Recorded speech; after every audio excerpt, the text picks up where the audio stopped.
Let's go. Nice. Welcome back, everybody, to Sonder Session. Sonder Session on Instagram. Thanks, everybody, for coming. We do have a couple announcements. First, we'll start off with our videos are now on YouTube. I believe we made that announcement last video. But go ahead and check them out if you want to. Or if you don't have Spotify and have been waiting for them to get on YouTube. Sorry that it's taken so long, but they are finally up. Other than that, this is our... I think you can actually watch them on Spotify even if you don't have Spotify, right? Oh, yeah, that is another thing. If you just click on the link, it'll take you to the episode, and you can listen to it for free. You don't even have to have Spotify. I actually didn't know that until Jose told me, and you reminded me. But also, this is our second to last episode. The next episode will be the end of this season. We will take a 2-month break. There's a lot of stuff we need to work on, like an intro music. Hopefully get some lo-fi that we can actually play in the background without being copyrighted, with animals, of course. And just working on a lot of stuff. We'll definitely have a lot of vlogs. Hopefully I'll go to a trip somewhere. If we don't go anywhere special, then maybe we'll just go to Buc-ee's and fuck around and find out. I don't really know. But other than that, go ahead, Val, introduce our guest. So this is a last-minute interview. Exciting. So we know a lot of you guys prefer interviews based on the recent poll we put on Instagram. Always prepared. Yeah, we are always prepared, but this was a quick surprise interview. So today we're going to be interviewing Eddie, also known as Edward, but most people call him Eddie. He lives in Florida, so he was able to make it here in Texas today to not specifically for the interview, but he was able to fit it in his schedule. So no, he came here just for this. He let me know. So we're looking forward to just getting to know him. Eddie, if you want to introduce yourself. Yeah, sure. I appreciate y'all for putting all this stuff together for me. I know it was a little bit last minute, but either way, I mean, I know that we see each other from time to time, pretty often whenever we do make these long trips out here sometimes. And I know that a lot of the people's faces have come and gone, and they've changed a lot throughout the years. But everything that we had whenever we were younger, all of us being together and just hanging out and chilling out like every day in the summer to all that, barely seeing each other. Yeah, it's crazy, but it's like in a setting like this, it's a little bit nostalgic. So I appreciate y'all, putting this stuff together and for having me over. Like you said, I'm around here. People call me Eddie, but my actual name that they gave me was Edward. Mm-hmm. My wife calls me Luna because that's all she's ever known me as. I mean, we tried the first name stuff for a while, and it was so awkward. So we were just like, nah, just stick to what we know. Yeah. Tell them why it's awkward. Well, so when I left, I was 17 when I joined the Marine Corps. So it was, and that's where I met my wife after 2 years of serving my 5-year active duty service. Me and her met. We were stationed together in California. And everybody knows each other over there by last names. So that's all she called me for for months at a time. So she was, once we got together and we made it official, we started being a thing, being in a relationship. We were, we were like, maybe we should try the first name stuff. And it was easy for me to, call her by her first name, but just hearing my first name out of her, it was weird. So I was just like, nah, we'll just stick to what we used to know. Which makes sense because she would refer to you as Luna to me, and I'm just like, why is she calling him this? Yeah, she gets mad. She gets a little mad sometimes about it because I introduce whatever name. It doesn't really matter to me what y'all use because my mom, my family calls me Eddie. Everybody on a professional basis calls me Edward. Mm-hmm. All of my military buddies and people that I've met in the military have called me Luna, and so I'm known by everything. It doesn't matter to me what you guys refer to me as. Mm-hmm. It's just her specifically. I can't handle her calling. It just sounds she gets different. mad that she's like Eddie. She doesn't get mad, but she's just like, what name are you going by? She was like, what do you like? These people are calling you this. These people are calling you something else. What do you want me to call you? And I'm like, yo, chill out. And I'm like, I'm not telling you to change. It doesn't matter. It doesn't matter to me what these people use. I respond either way. I mean, they're technically all your names. So. Exactly. And I tell her the same thing. And I'm like, you're calling me by my last name. They're calling me by my first name. Some of them are calling me by my nickname. It's all you. All my name. Yeah. Yeah. So. So did you want to explain, like, so you live in Florida. How did that happen? So my wife, whenever we decided to get married, after being together for a little bit, there was a huge kind of clash and conflict between us because her family was born and raised in Florida in St. Augustine, and I was born and raised here. You know, all of my family, my friends included, you know, live here. And to me, that was my biggest thing, was that I'm a huge family person. Like, I need that. I'm not so much a social person, but my friends and my family, it's like a different vibe. It's a different. Like, you need them. I do, yeah. Like, it's a different environment. And my wife was the same thing with her immediate family, but I had, you know, four of us together, but I have 3 immediate siblings and then a million friends and cousins and, you know, extended family. Right. She, on the other hand, had her whole family was 10, and she had 8 siblings together as a whole. Yeah, so. And at the time, before we decided where we were going to move, when my contract was up, we were deciding heavy on what would be best for us, because we knew we wanted to have a family, and we needed that close family together in order for to survive, to kind of just have that quality of life. Yep. And it was a big discussion. It sometimes still comes up time and time again, because I'm having to spend time and money to come out here, and it's a fucking house payment just to fly my family out here, and trying to find a place to live, or not to live, but a place to stay, food to eat, people to take care of my dogs, because I got I got pets at home, and it was a struggle, but ultimately we ended up deciding to move to where her family was at, which is in Florida, in St. Augustine, and they were able to help us, stay on our feet, because when I got out, it was the year of COVID, like prime COVID. Wow. It was, and so everybody was telling me, don't get out, like it's fucking crazy out there.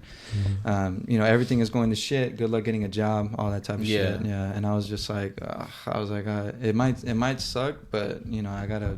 If I don't make the jump now, then I'm stuck. So, so we decided to do that. We moved there, and we've been living there now for since 2020, so about 4 years now. Yeah. It'll be 4 years, and now it's 4 years exactly, almost. Yeah. Damn.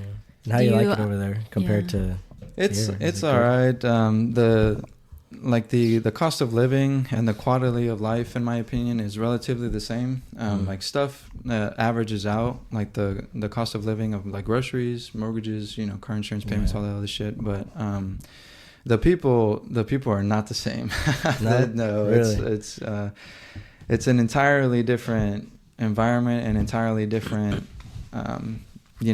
political, socioeconomic, whatever you want to call it, environment out there, and it's. I was in for a little bit of a culture shock, because it's like the first time I've spent around so many people, like so many different people, all that all thought the same amongst each other, like had the same mindset, but was so different from what I thought was crazy. Like everybody, whenever I was here growing up, everybody had their problems, everybody had their issues, but whenever we were all together, it's like none of that shit mattered. But over there, it's like all the people around there are completely like individualistic, in my opinion. Like they're like, they got their issues, we got our issues, we'll just stick with what we know, and then just leave it like that. And it's hard. It's still kind of hard. She doesn't really have any big extended family like I do. Her bigness is in her immediate family. And it's it's just an entirely different vibe. It's not bad. Like I made some good friends over there. We managed to bring up our kids and have them be around people that think like us. But it's a lot harder, especially for me, because everything that I've known and everything that I continue to come back to when I come back here is here. So yeah, I guess it's just a different way to look at it. I try not to think about it too much, because it gets me, it gets me a little bit like I just want to go back. Yep. Is that in the plans ever to come back? I think so. At least we want to think so, because what we thought we were gonna have when we first got there turned out quickly to not be the case. Like it quickly deteriorated, and quickly I knew, like I always had that predisposition in my head where I was just like I I understand the immediateness of that. It probably is better for us to do it, but in the long run, I just know it's gonna end up like, it's just gonna end up something that I knew was gonna happen, and we're just gonna be like, damn, we should have just moved, here. I do think it's better that you guys did it, so in case you guys do move back here, at least she and you guys will know how it's like, Yeah, you got to experience it. And the experience is, but the biggest thing for me that I like to do is experience everything once, even though, just so I know that how it goes. Like, it was pretty funny. I was talking to my brothers earlier today. We were talking about how shit is crazy right now. Everything is pricey. And my sister, who just got a new house, she lives in an HOA. And I live in an HOA too. And I had no idea what the HOA was doing, but I knew that they were doing some dumb shit. I'm just like, you guys are agreeing to some of the dumbest things, spending money on stuff. Like, it's our money, our collective money, and you guys are just spending it like crazy. And so I didn't know how it was, but I decided to, put my name on the ballot and be like, hey, I want, I didn't tell them this, but I was just like, I want to join, vote me in, whatever. But for me personally, I want to find out, what you guys are doing. And I did. So now I'm currently, like, in my neighborhood where I'm at, I am part of the HOA board there in my community. And every stereotype that you see on social media is true. Like, everything that you see on TikTok, on Instagram regarding HOA members is fucking true. Oh my God. Like, I went in there, the first meeting that I had, anything and everything possible that you could see or that you could think would happen happened. Like, people were having dumb arguments and like actually considering, where to place the money, what to do next with that, this, whatever. And I'm like, bro, y'all are not serious. And all of these people could be my dad. They're so old, they could be my dad. And they're all friends and know each other, and then they're all, they all just stick to what they know. And I'm just like, yo, this is insane. Like, what are you guys doing? This is crazy. And then people, of course, the community who voted them in, they don't know really what is being discussed until after it's happened, and then they can choose or not. Most of them, bitch about not every little thing, but anything that they can find to complain about, they do. And then whenever stuff like that happens, they get mad at them, and I'm like, well, you guys voted them in, and now you can't, like, in anything that they do, they can do amongst each other. There's only like 5 of us, and there's like 100-something people in the community, and everything that happens to all of those 150 people is determined by those 4 people.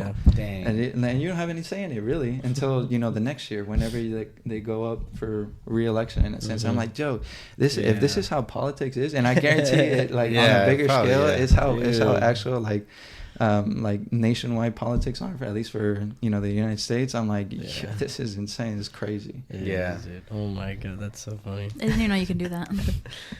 I see like some stuff of people, like you said, like on TikTok and all that, people going up there and just complaining to these like board members or whatever. And it's true, bro. All that stuff, all this shit that just happens, it's so trivial, the stuff that goes through and comes up for discussion. It's insane. And so for those who don't know what an HOA neighborhood is, it is a homeowners association, but it's like, from what I understand, it's like if you wanted to get a pool in your backyard, they would have to approve it, right? It's so essentially all that shit. Any sort of customization you want to do your house, they have a say in it. Like, they can say no, they can say yes at their leisure. Like, whatever, they're supposed to follow the rules, but ultimately it's at their discretion. Dang, that's insane. So it gets a little crazy sometimes. That's why, but experiencing this I'm never gonna do it again, but like experiencing once for the first time, like, at least now I know what goes on, exactly what goes on, how it happens, and the next time I'm moving into a neighborhood that doesn't have anything to do with a HOA, but it was good. Like, it was a good experience, like, for me, and that's why I decided. That's why one of the major things why I decided to move to Florida with my wife and have that experience with her family was because, I mean, I don't know. Like, I could say all the time, like, I could have told her before we moved and being like, yo, this is a bad idea. Your family, all these other factors in there is probably not a good idea, but she could just fire back and be like, well, you don't know, you haven't lived there. Exactly. Like, well, you're right, you don't, and vice versa. Like, I could have given her all the reasons for why we need to move here, and she would fire back, and I could be like, well, you haven't lived here, like, you haven't,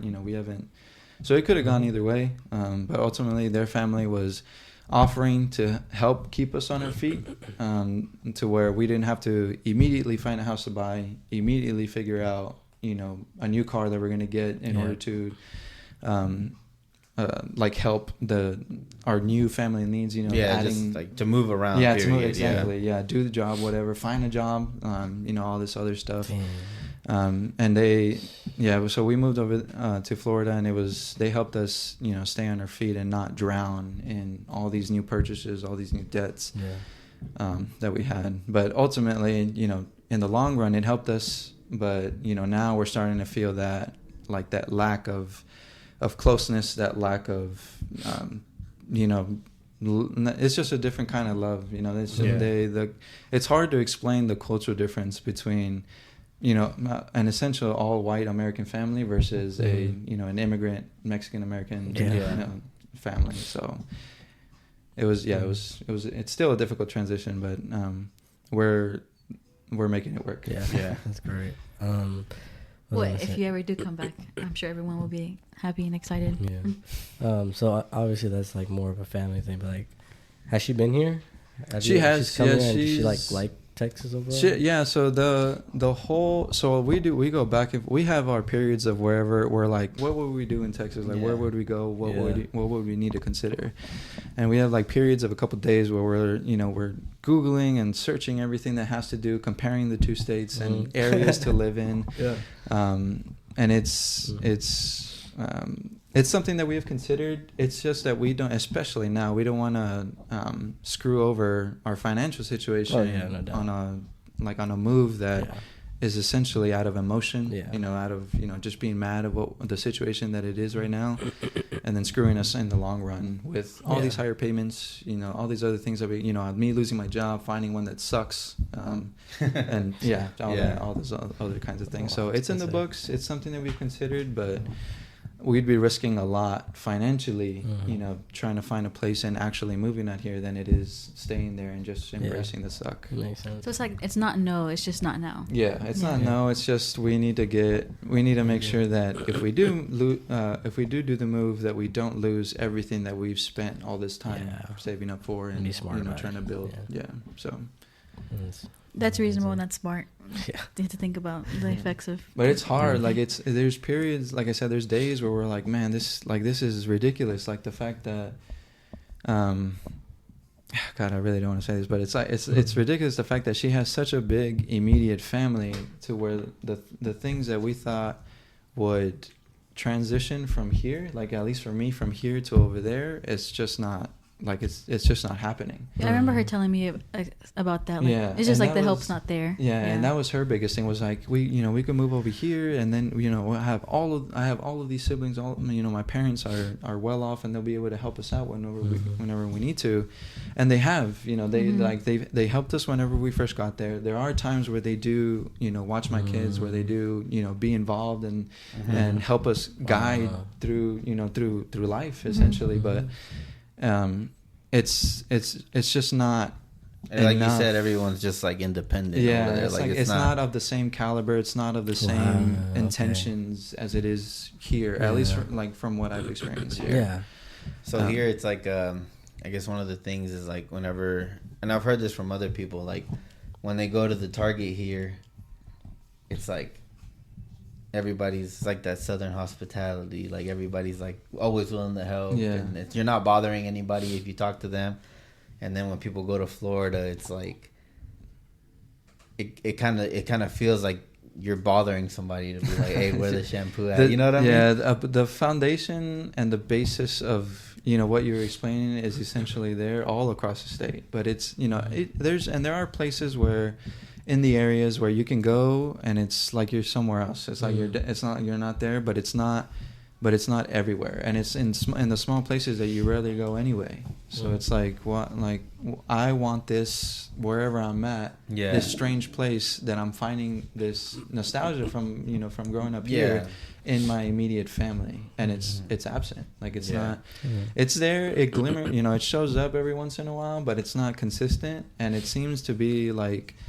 like, all right, we'll do this all together once, and then we'll all go, we'll go back to our routine. We'll go back to, doing what we were doing. It's not before. like here we met every day. We still kind of do. So so that's the other thing that is that my family, what I consider family, is my friends, like my friends, my extended family, all that stuff. Whatever we would do, either whenever, especially when we were younger, like whenever we would get together, hang out, chill, play sports, and then just keep hanging out. Yeah, like go to somebody's house or something. Yeah, exactly. And I found that in a small group back there, but it's just not like it's just not as consistent as it was here. And even then the friendship there is just kind of like we would get together once and then everybody would go their separate ways until the next time that we meet up again. Yeah. So you had to like, hey, I'm telling you 2 weeks in advance we're gonna go to Pluckers on this day. Is that cool? Like you're scheduling something. If it wasn't for somebody in the group being like, yo, does anybody want to do this? Yeah, then nothing would happen. Like nobody would say anything. So it has to, like, it takes somebody, like, it's like an effort for somebody to say that kind of stuff. And when it does happen, it doesn't happen often. Yeah. Unlike here, like, Said, every time I come here, Said, every day that I'm here, he's like, yo, somebody says they want to play basketball. Somebody says they want to play soccer. Somebody says they want to, they want to hang out. It's still the same shit over here. Yeah, and so I'm just like, yo, like, I just can't. In the 3 years, almost 4 years that I've been over there, I have yet to find, a group, that is like that. That's crazy. Yeah, because I mean, I guess in a better way of saying this is how I'm seeing it is over here, if you don't talk to somebody for a week or two, we're like, damn, do they hate me? But over there, if you don't talk to them for like a week or two, it's like you'll never hear from them again. Yeah. It's like totally normal. Yeah, it's normal. And that's crazy because like here, if Ruben like just didn't hit me up for like 2 weeks, I'd be like, did I do something? Because we're like, we see each other like every week now with the podcast, and even sometimes when we play sports. So it's just funny to me that like over there, it's like, oh yeah, we're cool. We just haven't talked. Yeah, it's like damn. But like I said, it's not like it's not with everybody, but it's just not. And it's also, I'm a little bit biased. I grew up here. I made these connections, and I put in the effort to do it. And it's not like I'm just over there just kind of twiddling my thumbs, bummed out, like I can't make any friends or whatever. And it's not like I haven't tried, but it's just different. It's just a different community over there. It's a different lifestyle. Yeah. But I do think you also left young. If you joined the Marines at 17, you kind of never really got to, finish, I guess, your... I don't know. I was just talking. It's funny. I was just talking to my brothers about me leaving that early to somewhere. Like it was a complete, rock your world type of situation. But I don't think I would be in a better place had I not gone over. Yeah, no, for sure. So you did it to like better yourself in a way, or I did it as an impulsive thing. Like I was always to get out of a situation. Yeah, to get out of a situation. And I was just like, I don't know what the fuck I'm gonna do. Like I don't know if I want to go. Like I'm just gonna, at the point that I'm going, I'm just gonna go into a job and be stuck there. Because I remember when you left, I was pissed. But it's because like, that makes sense. You gotta understand, like, that makes sense, but that's funny.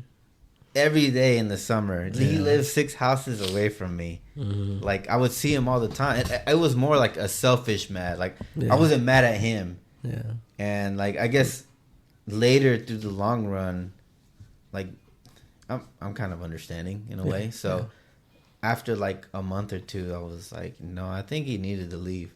Like it was a canon event. Like it really was, because if you were to stay, nothing would have gotten better. Yeah. And I mean, not saying that things got better when you left, but I felt like the situations that you were in calmed down because they're like, okay, that man dipped. Like, he's gone. You know what I mean? Yeah, and it's crazy that you like someone on the outside of like my my immediate brothers and family and parents or whatever is able to see that on something that or on situations that we, like us four as a family, would try everything in our power to keep from outside people seeing in. So I'm also very nosy, so the fact that you've seen that is hilarious. That it was that apparent when we were trying to not be.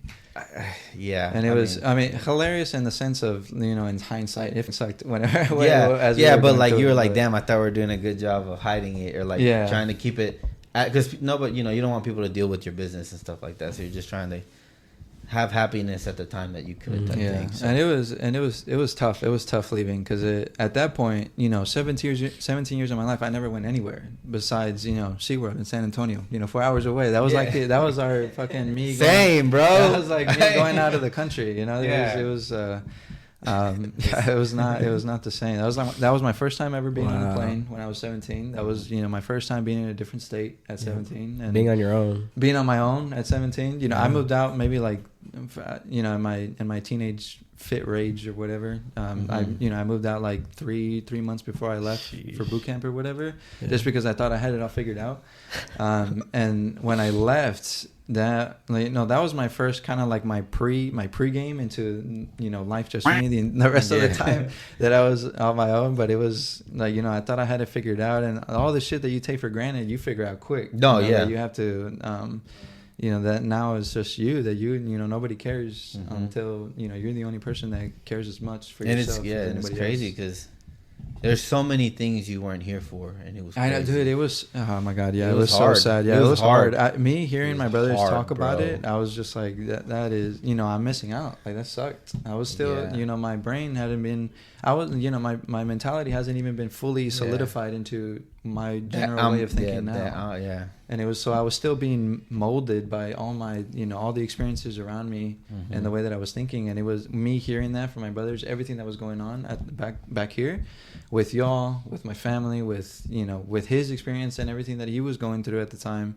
It was rough. It was a rough time. It was like tough. Good and bad stuff. Good because you're missing out on the good stuff, and bad because it was good in the sense where I got out of a bad situation and I was able to do try to move forward and get into the person that I am now. And I met you wanted to grow up fast because you thought that was the only way to like. Well, that was the environment that I grew up in. That was just kind of the situation that I was forced into. Grow up. It was like, and it get was money, and it was everywhere. It was. I mean, everyone around here was of the same way, and it was. It was tough. Whenever I was going through, even though not for the most part, but even though there were times where it was bad, negative, just thoughts and energy during that time that I was away, a lot of good came from it too. I met some great friends. I had some good experiences out there. I had a lot of fun. But then I met my wife out there. But coming back here every once in a while when I had time, just hearing the stuff that the canon events that my brother now was going through was the same shit that I had to deal with, and now I had to make sure that he didn't go off the deep end. Because if you remember, whenever he was younger, and I was still in the Marine Corps, I was still maybe 2 or 3 years in, and he was starting to get into dumb shit that was just like, dude, what are you doing? Like you were supposed to be, you were supposed to be better. Like you were supposed to, I was supposed to be, But that's the type of shit that I kind of took heavy on myself, because I was like, you left. Felt a guilt, you left and you escaped, but you left. But I left behind. him to pick up, all the shit that you were the oldest, right? Yeah, I'm the oldest out of all of them, and I left him. Yeah, it was to kind of pick all that shit up, and I felt bad. I still feel bad, but because it's hard. No, it's hard, and he didn't have anybody. He was just it was just him, and he was the older brother now. And he just kind of got slapped with that role because I was gone. Like I couldn't even come back, for every week or at least once a week to see how things were going, and it was rough. Like it's definitely a huge still guilty part of me that it was a little tough talking about it for too long, but I get you. Because even me trying to be there as much as I could for him and Alex, it was hard because people don't want to talk about that, like you said, and being in a Hispanic household, it's like you don't even talk about your problems. Keep that stuff at home, people don't care, type thing. But no, you'd call me up sometimes. I just need you to pick me up. And just be like, we don't gotta talk about it, bro. Just hop in the car, stuff like that. I tried to be there, especially he's 6 houses down, so it was kind of hard not to. But yeah, I do feel like you and him both kind of grew up fast. Specifically, we all had to. It was some of the stuff that would kind of happen was a lot of it was out of our control, but the thing that probably impresses me the most that I think is a huge major accomplishment and is, you know, out of the norm, is that we all got out of it. Like we all, instead of falling into all the negativity and continuing the trend and being, you know, just continuing that lifestyle in the next generation, we were able to, you know, be out of that, you know, against all laws, against the, you know, the environment that we were in. You know, now me and him, like me and my brother, Saul, who, you know, we're like the closest in age, you know, we're in the same professional, you know, job field. We both have, you know, we both moved out. We have the houses of our own, you know, we have cars of our own. Yeah. We have families of our own. And we, you know, we're just taking care of business. We're not, you know, it's crazy that, and all this stuff is still going on. Like everything that was troubling us whenever we were younger is still happening, like around us, within the family and everything. And we all, as a collective, you know, as siblings, we all just said, you know, fuck all that. We're not, you know, there's things that are out of your control. Yeah. We're like, you know, they want to do what they want to do, you know, all love to them, you know, we're going to, you know, and whatever they need, we'll still be here for them. But, you know, can't all be that, involved. Yeah. All that other stuff that you guys are just bringing, you know, negativity into, that you can keep all that. But we're, you know, we know better. We're not going to continue that bullshit. Yeah. And that's all of us did that against, you know, it's statistically it was improbable, unlikely for us to, you know, make something of ourselves, you know, become successful out of a situation where, you know, where everything was kind of pointing us in the direction where we shouldn't have been able to do that, or that we should have allowed, you know, that negative mentality, that negative, environment to affect us in a way to where we wouldn't have done the things that we're doing now. Yeah. Statistically, you did the, you know, almost impossible. Yeah. Yeah, that's crazy. So you are a dad. How do you think that affects, like, you as a dad? That being a dad is probably the biggest, like all moment and kind of biggest turning point in my life, because everything that I grew up being, and knowing what a dad would do. You know, I had two dads, and I had two more chances than some people.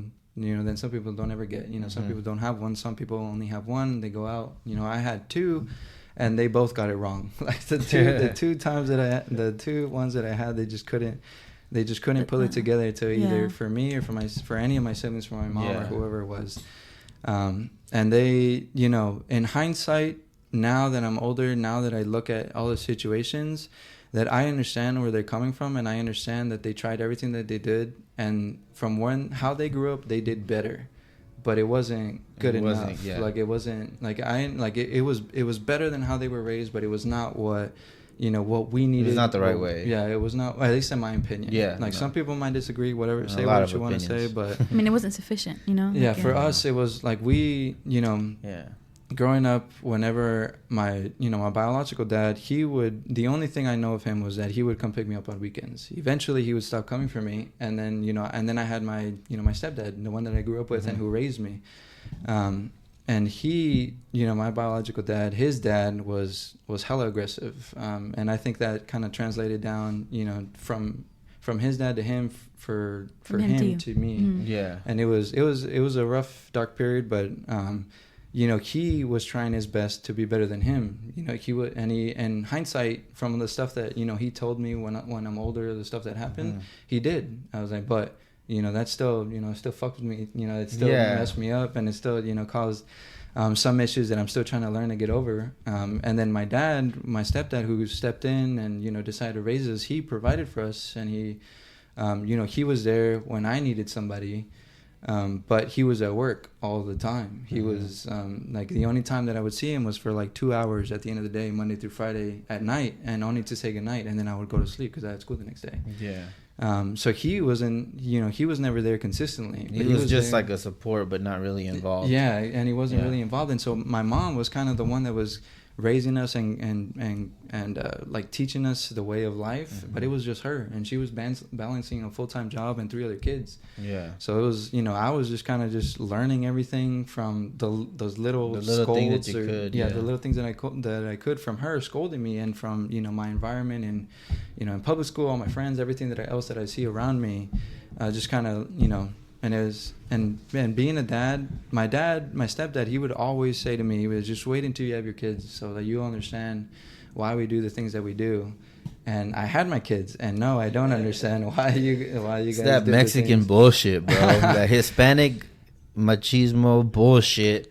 It's stupid. Yeah, I'm super to this day, I you know, me and him are dealing with stuff that, you know, our issues or whatever. But whenever we do decide to, you know, move on from it, the day that he tells me, and you know, and see, now do you understand, you know, everything that we did? I'm like, no. Dude. Yeah, I'm like, I don't know what you're talking about, because looking at my kids now, I can't imagine what you would have thought that the things that you did were okay. Like, I don't understand. Like, I can't.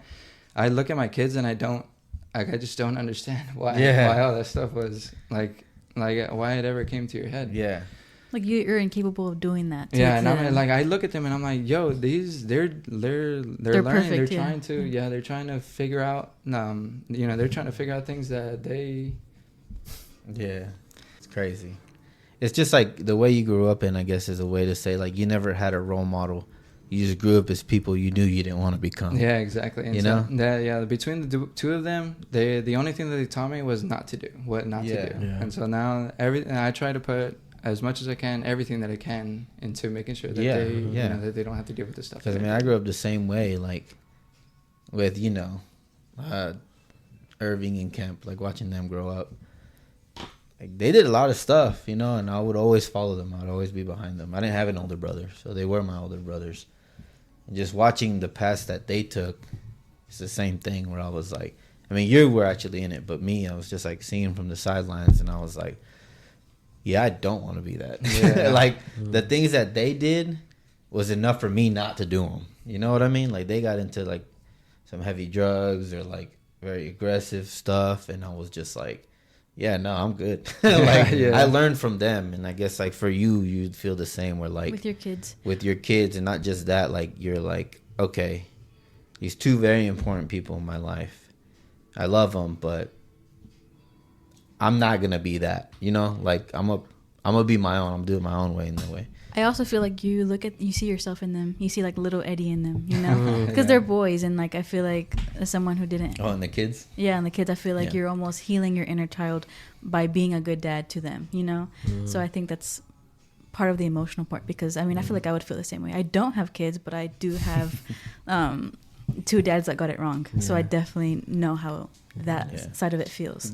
And even though a lot of it, especially all of this stuff has been like happening and heavy, and it only kind of mellowed out and somewhat stopped with like taking such a big effect on me only a few years ago. Like maybe I would say probably. So I'm 27 now. I turned 27 in July.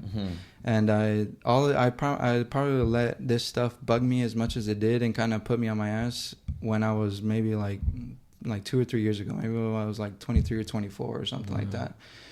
Because it was taking so much energy from me. Like it was anything. So whenever something insane would happen, like I would be out for maybe like 2 or 3 days with, you know, just being like I should be there. I should be doing this, that, whatever. But it just kept, and it would take me out for a couple of days. You know, I would have my emotions. I would stop. You know, my life would just stop, and then I would pick it back up after everything, you know, kind of mellowed out. Everybody kind of forgot about it, moved on. These are key people in your life. Yeah, and it got to the point where it happened so often, where like it seemed like every year, twice a year, there was some shit going on where it was just like I was just sitting down and being like, you know, why is this happening? You know, what should I have been doing to prevent it or make it better? And I ultimately, like, it's a little sad to think about it, but it kind of like made me numb to those kinds of things. So now when I hear it, I'm like, okay, you know. Yeah, there is a point where I was having a conversation with your brother, and he was just like, it was just like the peak of when everything was happening, like maybe a year ago.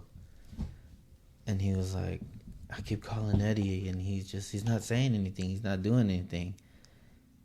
And I was like, maybe you got it right. And then he's like, he just tells me that let them be what they're going to be. You worry about yourself. And I was like, yeah.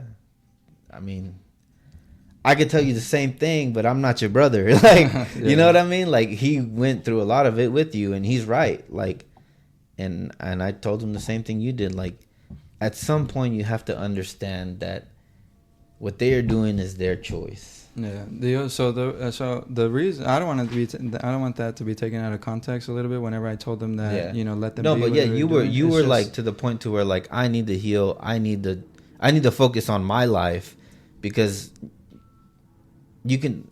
I say this every time. You can take a horse to the water, but you can't make him drink. Exactly. Yeah. And that was and part that's of the what reason. he needed to learn too. Because when he was telling me, I was like, Eddie has it right. Like, you can keep suggesting things, but if they don't grab them, you're there juggling something that really has nothing to do with you. Like, yes, you're in that environment, but I get it. It's hard. It's people you love. It's key, people in your life and people that you've been with. But at the same time, like, they're going to do what they're going to want to do. I think it's a little easier said than done, though, because I think he was No. with them. It is easier said than done. But the thing is, like, I was telling him, out of everything you've been told, this is what you need to grab. Yeah. Pretty much what I was saying. Yeah. Like, your brother is saying the right thing.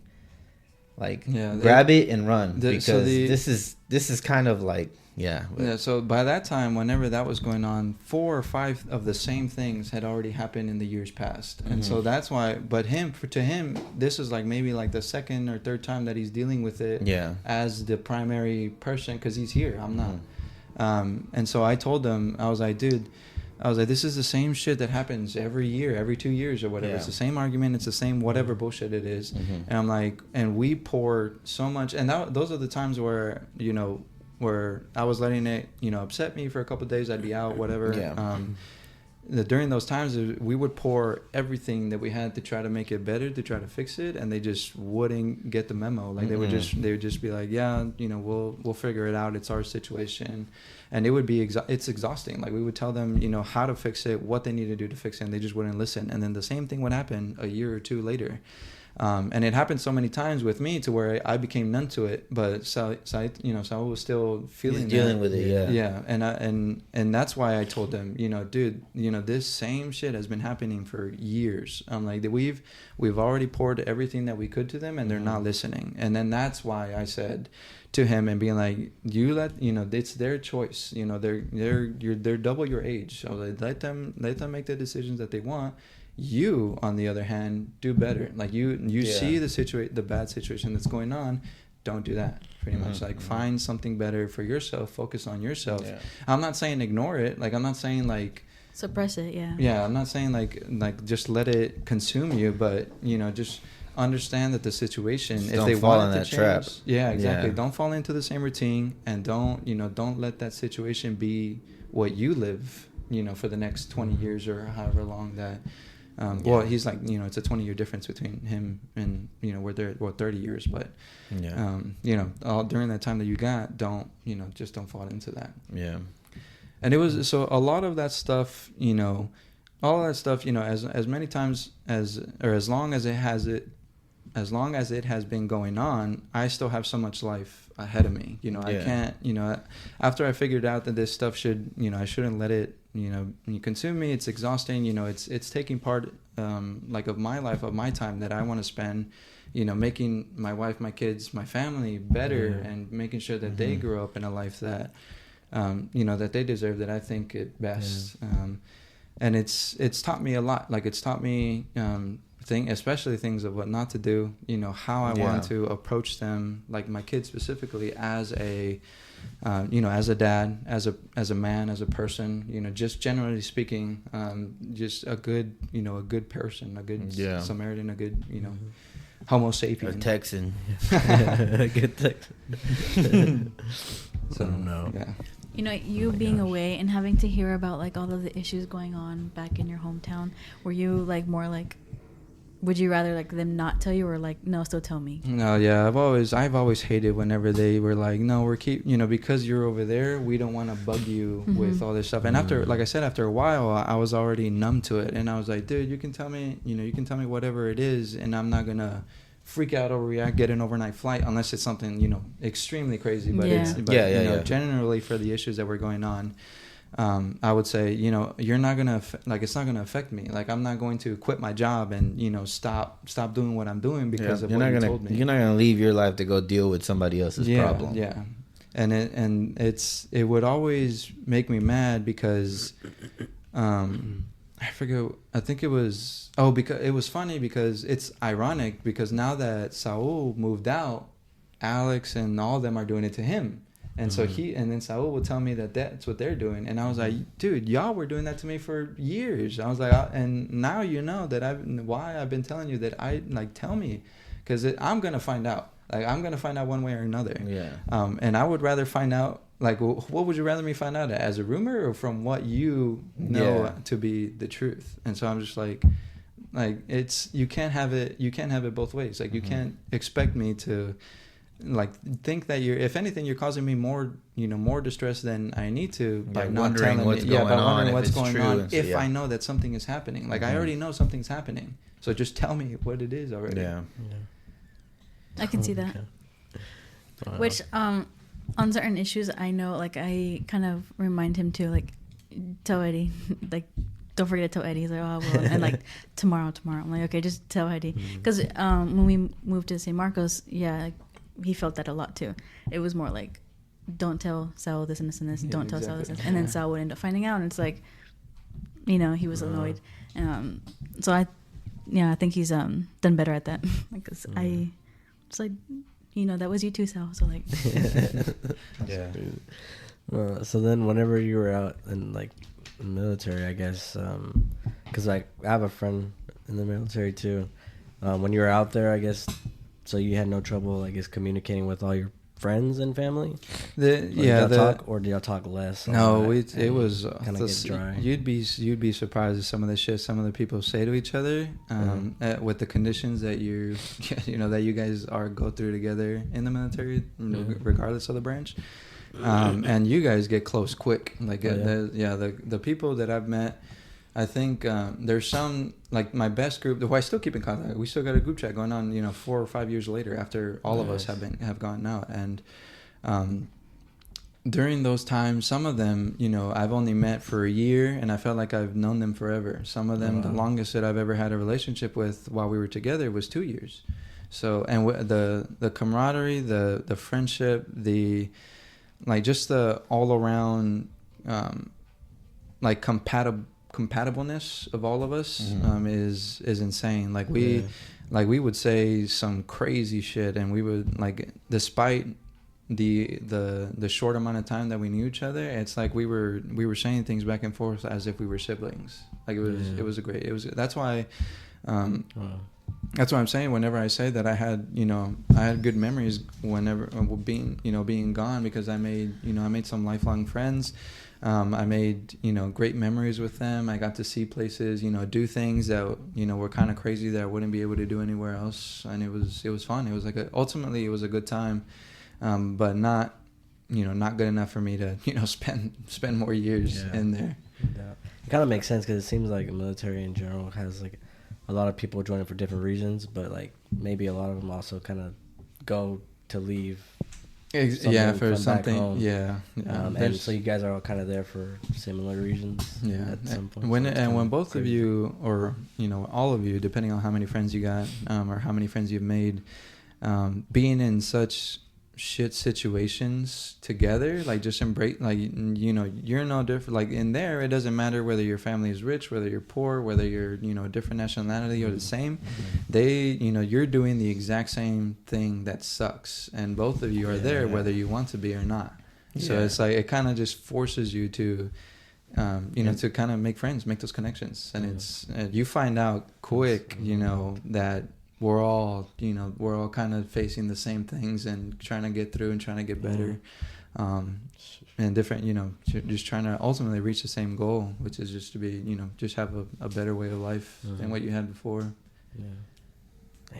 Do you think there was anyone that helped? What was your motivation in there? Just getting out of your situation, in the military. I guess to keep pushing you. Keep pushing. What kept you going? It was go home. What kept me going was the end of my contract, honestly. But my biggest purpose came from whenever I met whenever I met my wife out there. We got married out there. We spent 2 or 3 years, like 2.5 years in California, living out the rest of my contract. And during those first 2 to 3 years that we've been married, we got married back in 2017. We're almost, we're coming up on like 7 years being married and being together. And the first 2.5 years were rough because she had, she had a different upbringing than I had. She came from money, some of the issues that she had, I'm a firm believer that trauma is trauma. Like whatever you went through, despite what I think, even though I think it might be worse, that I had gone through it worse. I firmly believe that no matter what the gauge is, that it affected you the same way that it affected me, mentally in the brain. And she had her own issues, but they seemed trivial compared to what I experienced, in my opinion. And so both of us had a huge clash of how we were gonna, like how we communicated, how we expressed our emotions, how we just kind of lived together.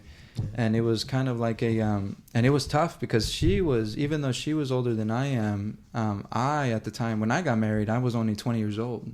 And so I hadn't even finished, molding my brain and, getting my prefrontal cortex all solidified and everything that I wanted there. How old are you right now? 26? 27. I turned 27 in July.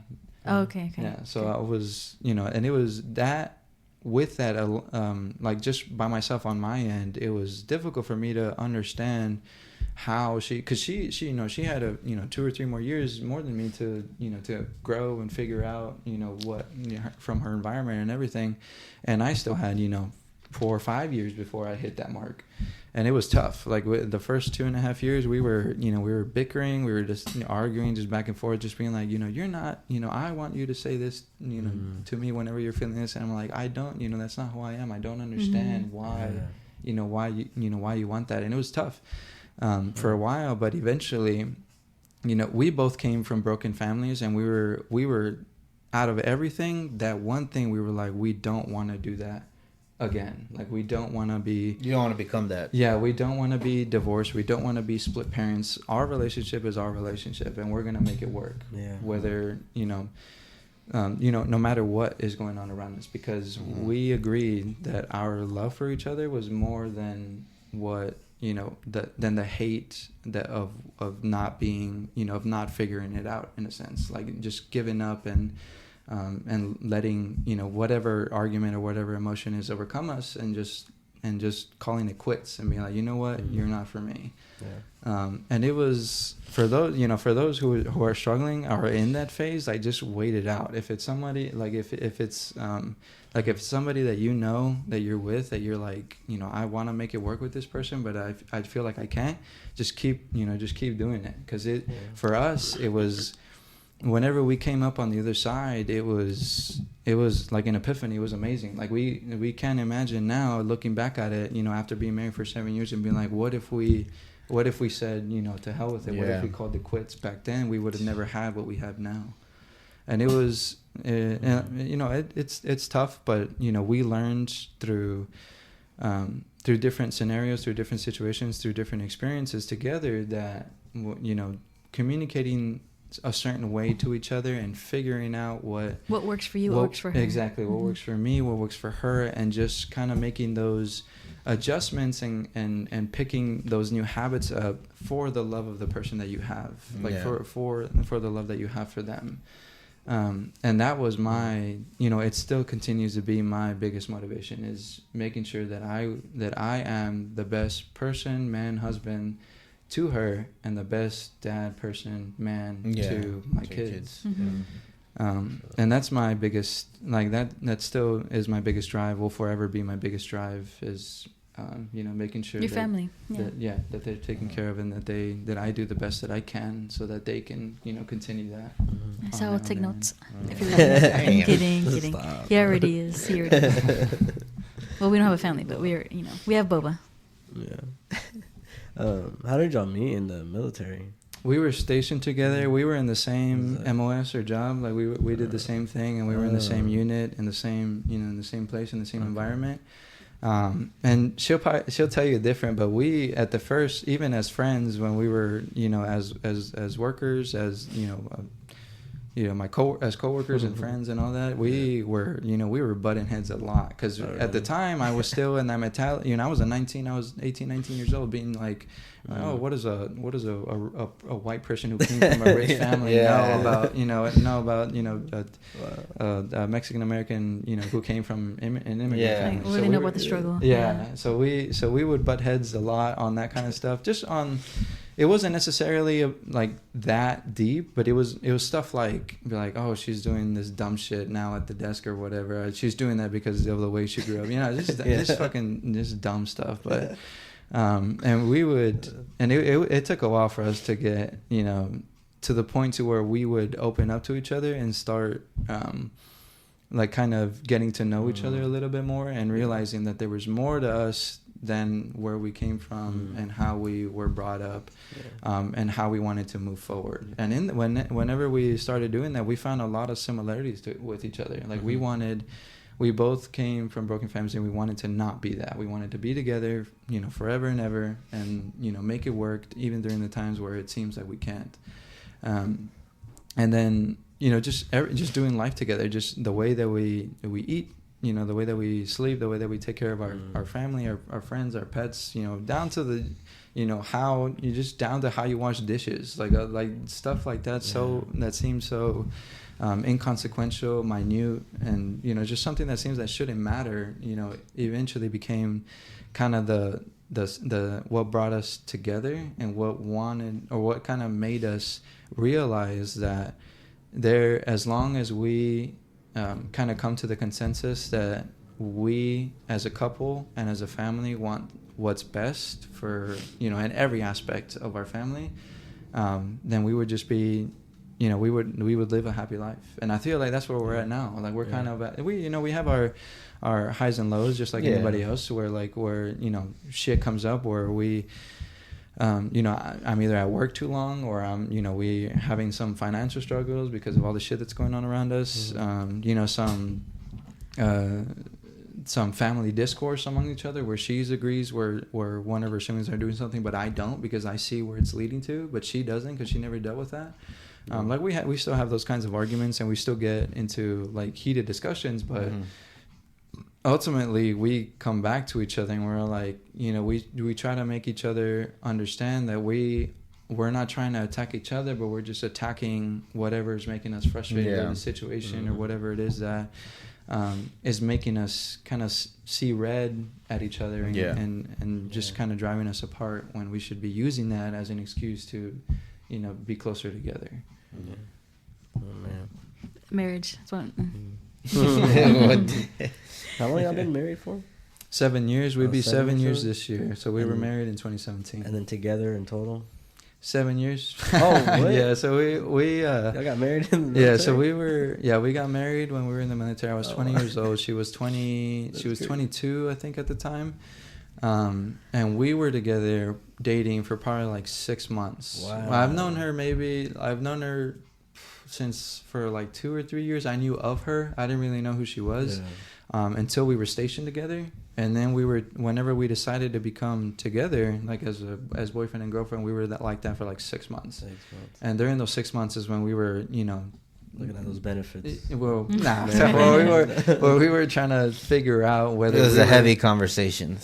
We were trying to figure out whether we wanted to be with each other and make sure that it wasn't going to be, you know, like it wasn't going to be something that we regret. And so after 6 months, we decided that, you know, that we, you know what, you know, I love you, you love me. Let's, you know, if you want to do this, then we can, you know, then we can say yes. That's insane. So you got married at 20 or 21? I was 20. I was turning 21 that year, like in 2018. So were you able to buy alcohol for your wedding or no? No, but by the time I turned 21, and Esfa knows, I was already like 21 for like 5 years. So it was, alcohol was, you know, was just alcohol. But that potion.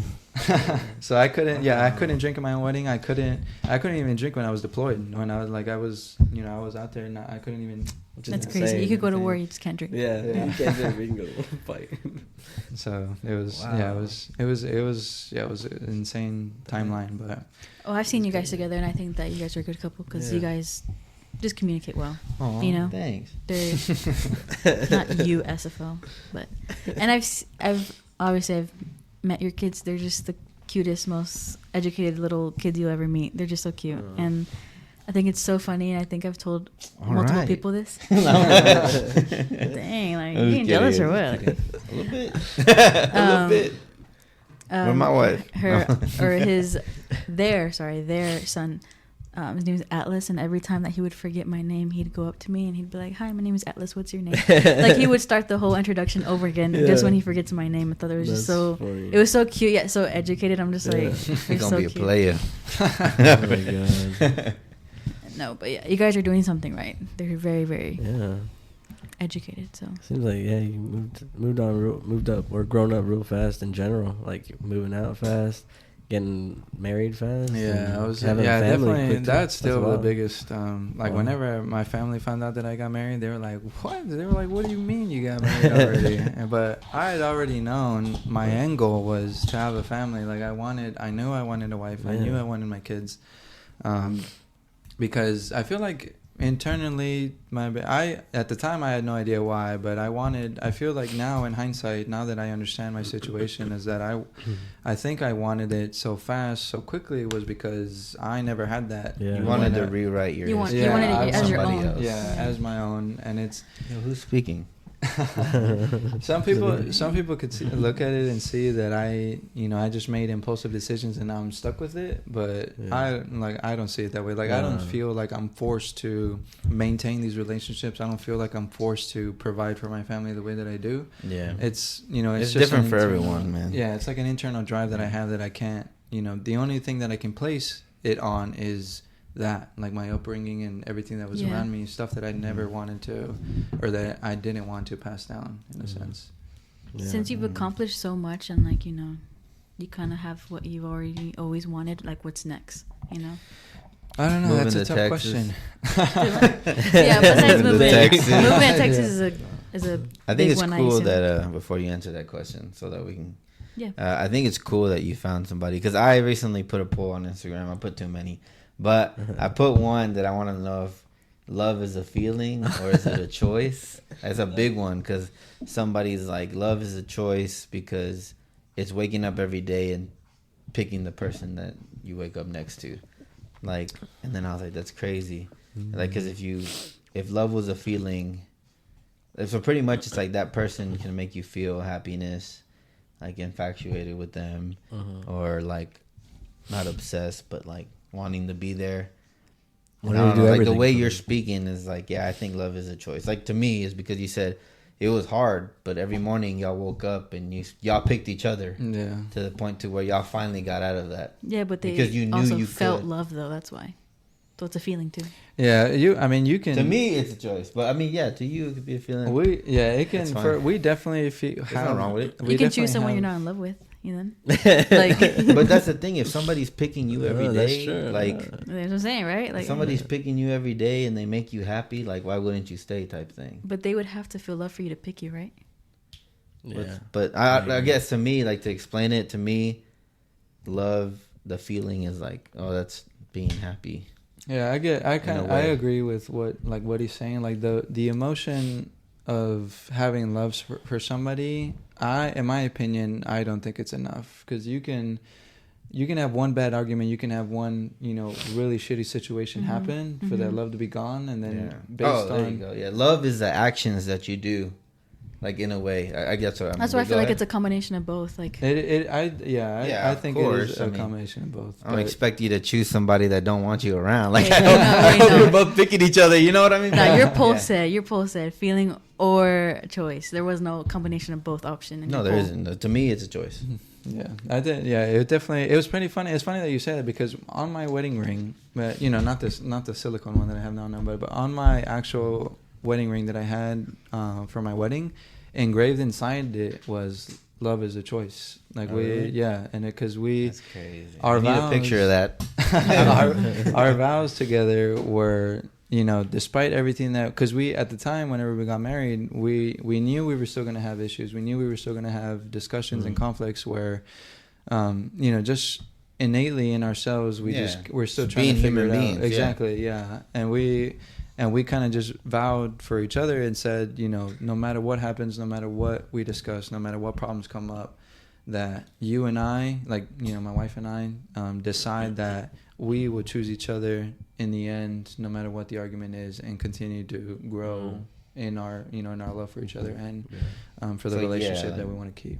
You could be mad for a bit, but come back. Yeah, exactly. Yeah, don't do something stupid, but it's, You're like, to a certain extent. Yeah. Conditions, terms apply. If they do something stupid, they're not choosing you. I'm telling you that right now. Yeah. They chose someone else. Yeah. But it's tough. Like it's definitely not. It's definitely not easy. Even though the highs make it sound like it's easy, it's definitely not. It took a lot of work for us to be where we're at now, and for us to continue to maintain, you know, the type of relationship and environment that we want to, you know, to be better. trying to tell Val, bro. She don't understand. I'm playing. He said it's both. We agreed it's both. No, well, your original question though was. Oh, sorry. Yeah, I was asking what's next for you.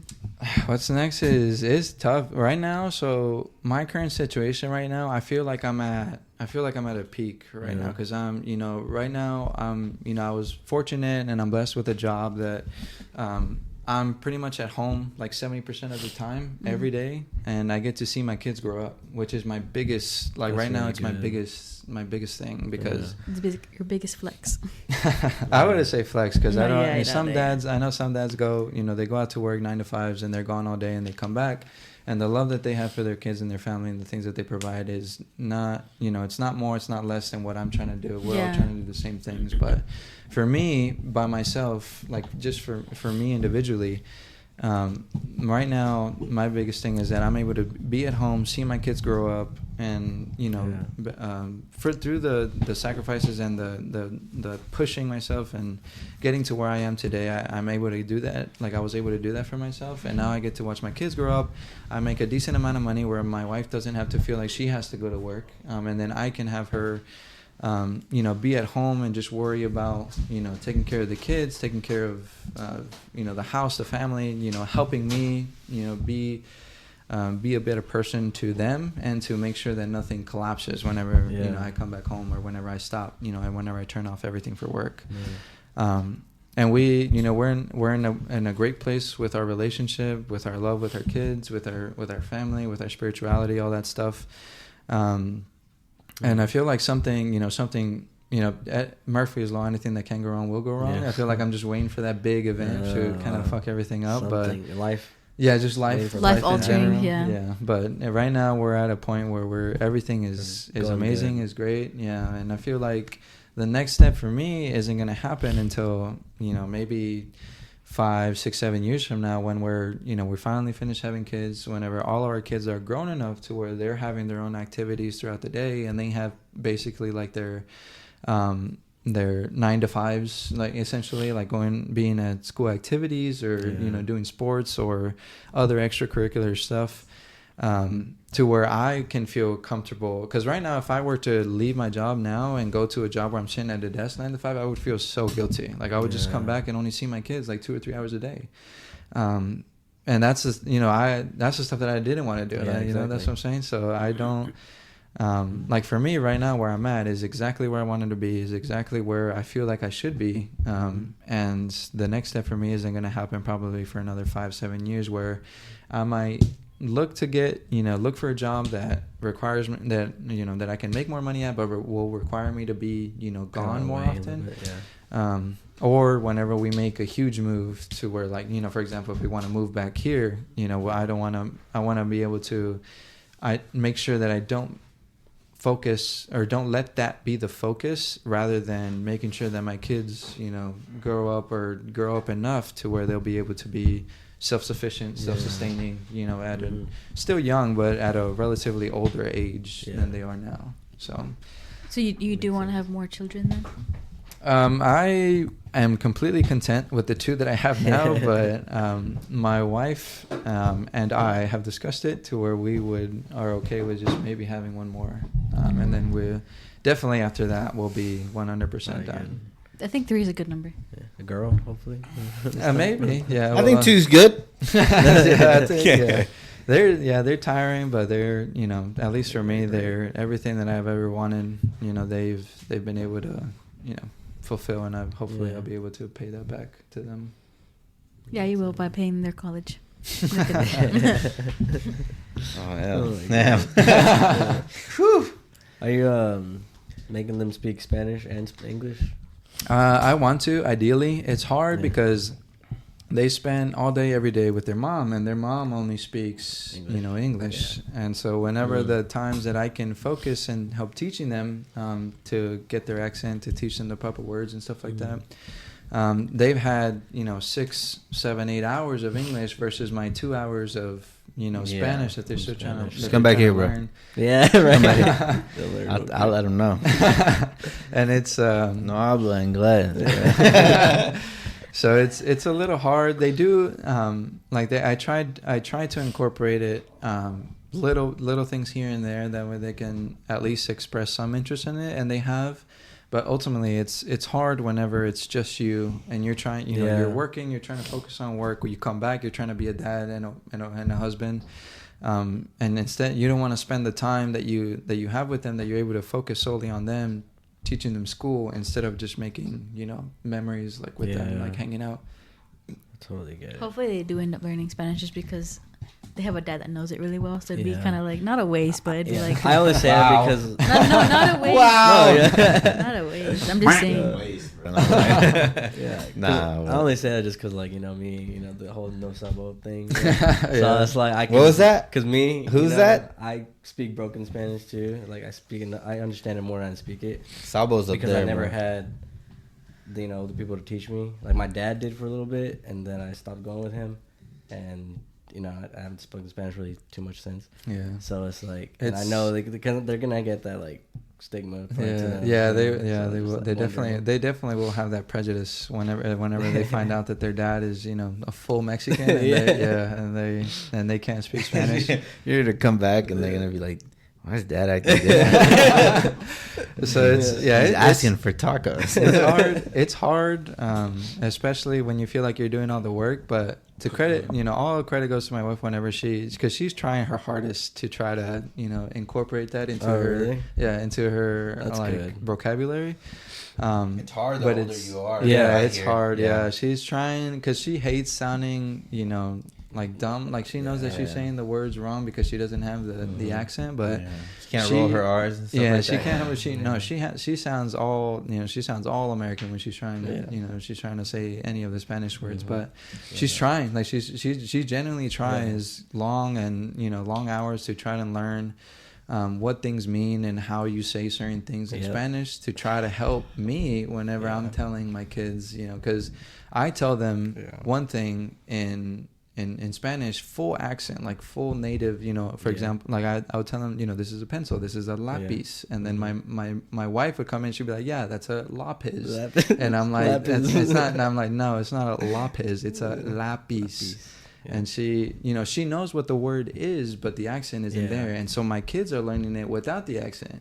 And I'm like, and so it's kind of a little bit. She tries. She tries. She tries. Like that's really all that matters. And that's all. Yeah, that's all that I want her to do. Is whatever she's doing is enough. It's enough for me because she it's difficult. I understand that, and she tries to back. And she's a huge hands-on person. She's a huge in my kids. Trying to teach them, make sure that they learn things right. And she's trying to help me by saying, she was like, no, Atlas, this is how you say, this is how you say the word in Spanish. And then, and I have to go in behind her and be like, no, it's not, it's not like that. It's like not, it's not law. Damn, it's la. That guy. Actually, but it's like that with everything. And she tries, she understands that. And she's like she has to pull herself back a little bit. Cause she's all like, I know I'm going to say it in a way that might, that Atlas is going to want to reiterate because he heard it from her first. And so now he thinks that whatever I'm saying is incorrect. So it's a hard back and forth, and I blame my parents for not teaching me like Japanese or Korean, but like that's ridiculous, bro. I was young, you know. But no, that's crazy. Just the way that you say, like, I mean, she tries. That's sweet. That's like the sweetest thing I've ever heard. Kind of. But I've heard a lot of sweet stuff. Thing you've ever heard. That's pretty sweet though. And it is sweet. Because she's white. I mean, Caucasian. She tries, she's a good mom. She dedicates like her life to her kids. She's a really good mom. I'm saying she's a good mom. She's agreeing with you. I'm agreeing with you, literally. Making me sound bad. No, I'm playing. No, but yeah, I think that's really sweet. Yeah. That's good though that you don't discourage her from doing it too. Like she's however much she wants to learn, because ultimately it's only going to benefit her. Like she's already sat in circles where my family, where they're bickering all around each other. Man, that's hard, bro. And Mexican, bro. Yeah. Straight Mexican Spanish, and she's just sitting there dumbfounded. She doesn't know what she doesn't know what the fuck. They talk fast. They talk fast. They could be talking shit about me. I don't even know. Not only that, but it's just like it's not proper Spanish, you know. It's Spanish is so messed up. It's another layer Bro. to it. She'd have to learn. So she really hard. after she sat in a few of those circles uncomfortably, she was just kind of like, all right. She was like, I'm gonna take a deep dive and see. So she can like understand now. She can understand a lot more. She can understand a lot more than she did when we first got together. Because I'd be on my phone. The only time that I get to practice Spanish is when I call my mom and I speak to her here, and I only speak to her in her native tongue because that's the only time I ever get to practice it. Yeah. And if I don't practice it, I'm gonna lose it. I already feel like I'm losing something. All right, the interview from here on out is only in Spanish. I'm out of here. And it's and so when I talk to her on the phone, she picks up a lot of what I'm saying. There's still stuff that she doesn't get because we talk fast, or I say things a little bit different than, because she's learning. She's learning like Spain Spanish, but way different. Yeah, but I'm speaking street Mexican. So she's we over here la banana, you know what I mean? Not plátano, bro. So some of that disconnect is still there, but she to her credit, she understands a lot more than she used to, which is, I mean, ultimately the end goal is for her to, because my stepdad is kind of like that. Like, he understands a lot of English, he just can't reciprocate it. And that's ultimately kind of all you need. Like, you guys, between amongst the two, you as long as you understand each other, you can try to communicate whatever it is that you're trying to say, whatever it is your goal is. And so to her, that's ultimately, everybody in my family knows a little bit of broken English because, just by being here. Mm-hmm. And that is enough to converse with my wife, as long as she knows what they're saying. Like, as long as as long as she, she's able to understand. The effort can be made. Yeah. Yeah. That's crazy. That's cool. I don't know. It's wild. Yeah, dude. Let me see. The next time that your boys come, I'm be like, talk to them in Spanish, see how much they. You didn't bring them along to here? No, not this time.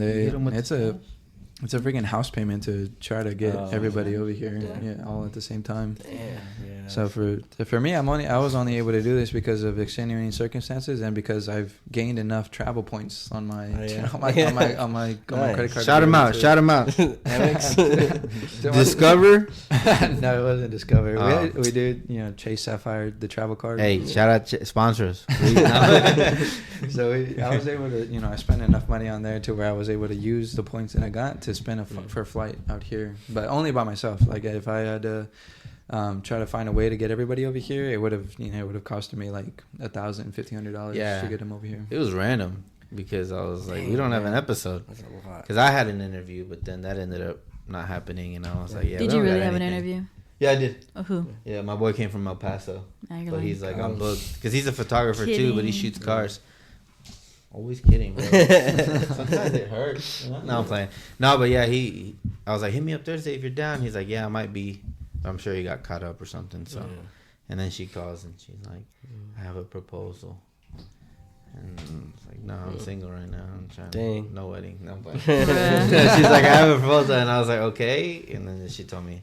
And I was like, I didn't even know. My first question was like, I didn't even know he was here. No, yeah, he was like, interview him over the phone. I'm like, no, in person. Oh yeah, because I was like, over the phone. Like, I didn't care. I was like, I'm down. We literally have nothing else to do. And then she's like, no, he's here. And in my head, I'm just like, what? I don't think I said it on the phone. I was just like, all right. I try to keep my cool on the phone. If not, dude, I'll talk forever. No, he was trying to make it sound like he didn't care. Like, oh, all right, I mean, it's whatever. It's whatever. He could come through. It's like, Bro, it's his phone calls, professional. I worked. Well, you would understand. You used to take calls too. I still so take now, calls. So now phone calls are like, yeah, okay, cool, get to the point. All right, bye. Yeah, right? yeah. You know what I mean? So like now that's programmed in me to the yeah, I point to don't where really like phone calls. anytime somebody calls my grandma, I'm like, yeah, okay, cool. It's just like get it out of the way. It's just like programmed in me. Sometimes I'll catch myself and be like, probably shouldn't do that. That's why we talk on Fortnite. Because if it's on the phone, it's just gonna be Fortnite. But if it's on Fortnite, I can relax. You can emote Right. your feelings. Yeah, so what do you do for work now? Because I know you said that you do the same thing as Salito kind of does. Right? Somewhat, yeah. We both do IT stuff, but I am now the the supervisor for the state of Florida for my technicians, like for the company that I work for. I pretty much just not so much technical stuff. I'm a glorified babysitter in a way. Like I make sure that my guys are taken care of. I make sure that there's no fires or anything like that, and I'm pretty much just a punching bag for the clients to scream when they say, you're the I want to speak to the manager. Exactly, guy. yeah, I'm that guy. Nice. Yeah. me too. That's So cool. that's what I do now. So and I've been doing that for I've only been supervisor for maybe like 2 years. Yeah. But I've been doing this whole like the IT stuff for that company for like 3 years now. And how'd you get into it? I got lucky. I was actually whenever I got out and I moved to Florida, for the first 6 months I didn't do shit. Like I didn't do anything. I didn't want to work. I didn't want to do anything. And then after the money started running out, I was like maybe we should. Yeah, I gotta do something. Dang. So I picked up an odd job installing security systems for homes, like inside the homes, and I was pretty much just a salesman, but a salesman and installing all the other shit in there. And I hated it because you gotta sell them, like you gotta lie. I you can't gotta even tell them myself. Exactly. I was else. like, I can't even convince myself to buy this shit. How am I gonna convince like somebody else to that I'm This is his pitch to them. that I know that I know what I'm selling and that it works and all this stuff. I suck. Like instead of making money for myself, I was giving shit away. Like it was hard. Wow. I could because I understood that the shit that they were selling was complete ass and they were overpricing the fuck out of it.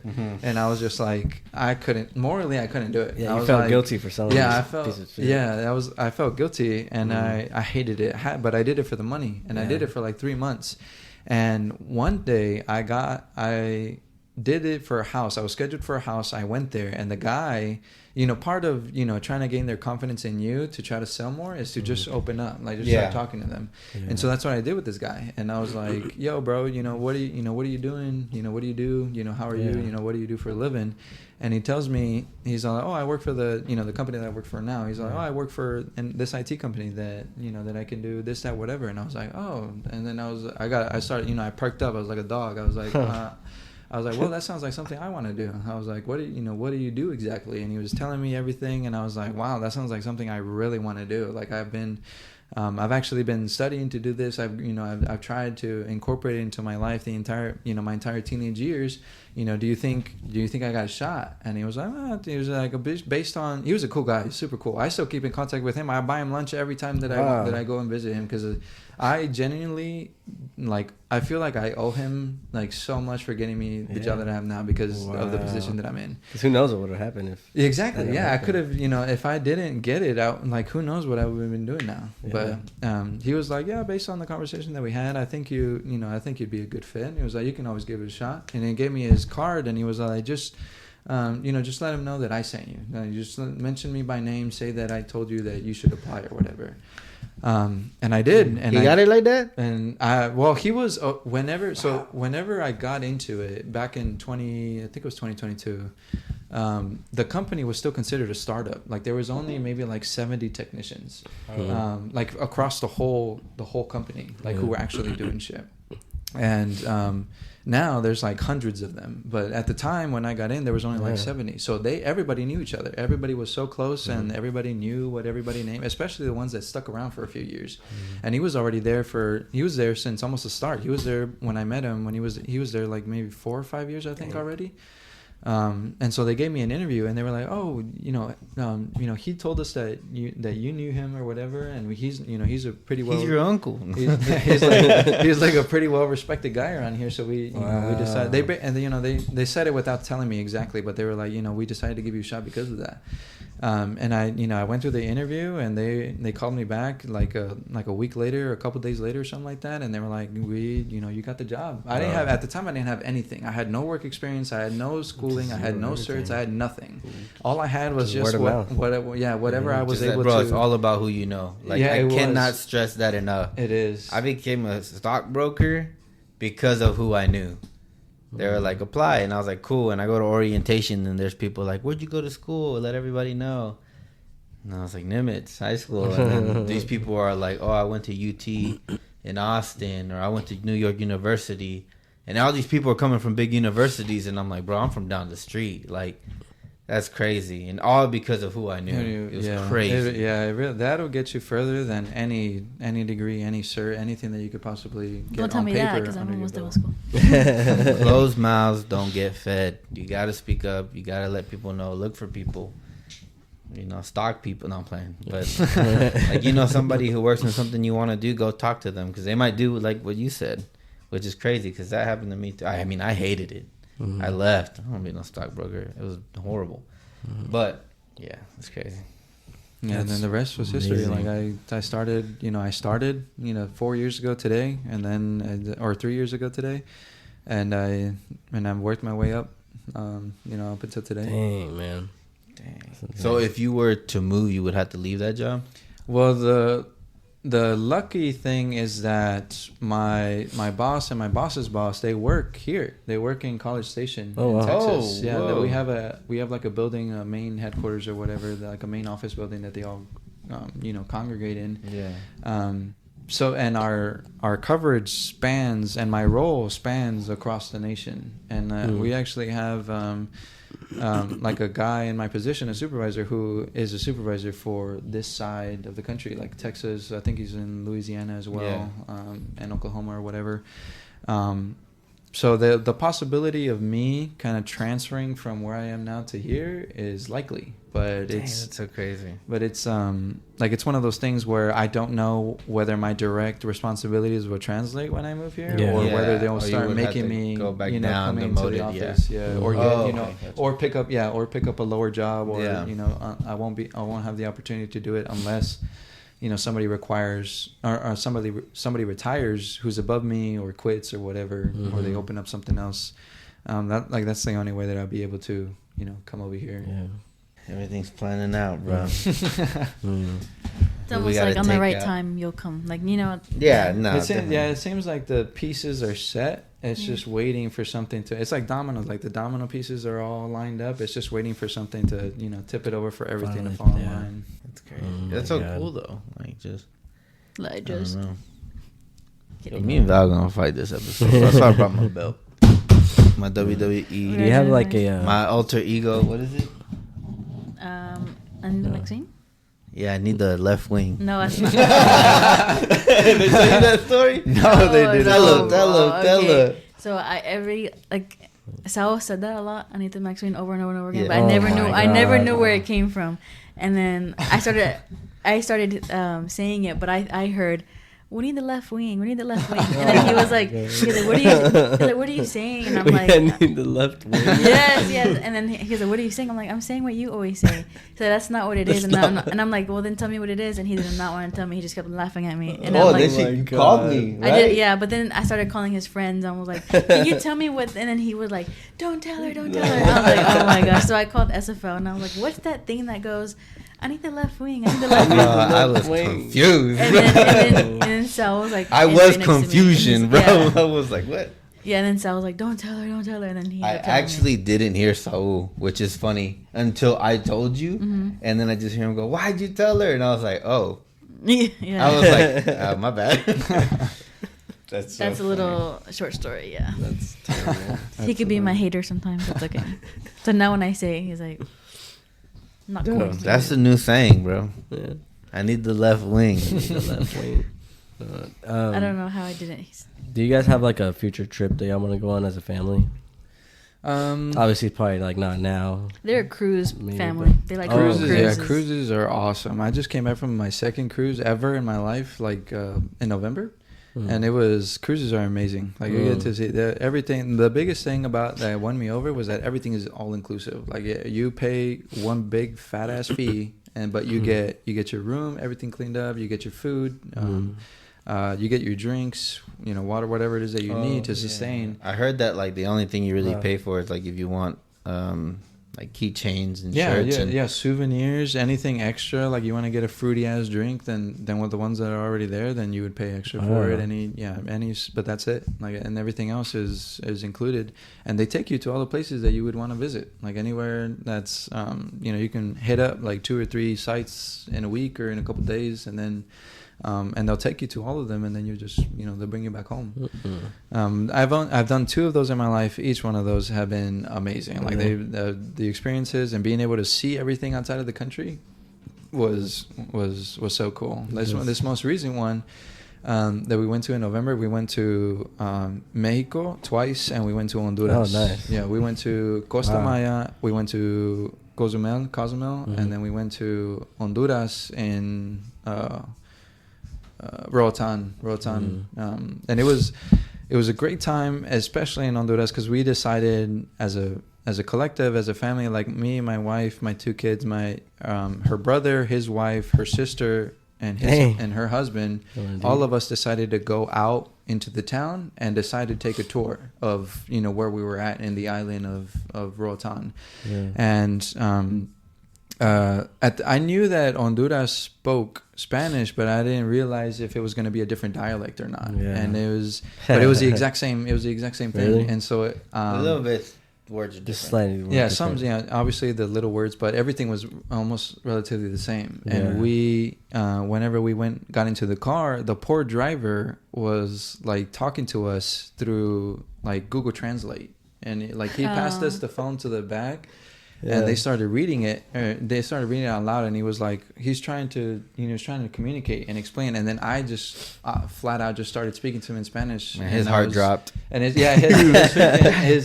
was so elated, and he was like, "Oh, thank God, that I'm able to communicate." And I swear, because of that, he took us to see more things than I think he would have at the start of the trip. Like, because he's not wasting his time translating. Yeah, let's go here. We got time. Yeah, he took us he took us to see the views, like the best views that weren't so crowded, and then he gave us he bought us a couple of beers, because he said that the popular tourist spots that he would take us to, they would try to upcharge the beers by they would cost like $1 or $2 to locals, but to us they were trying to sell them for like $6-10 for us.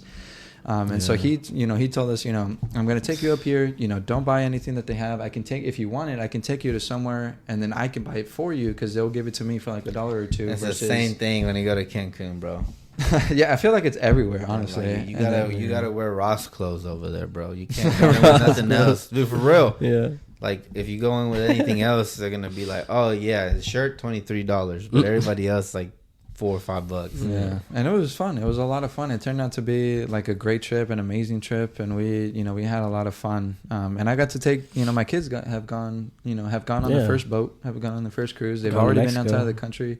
Yeah. And Atlas, my oldest, he's been to California, even though he's only been there for like 3 months. But he's been to California, he's been to Florida, he's been to Texas, he's been to Mexico, Honduras. More than me. I know so much. He's already way living life. Hopefully he remembers some of it. I know. Right? So yeah, it was a lot of fun.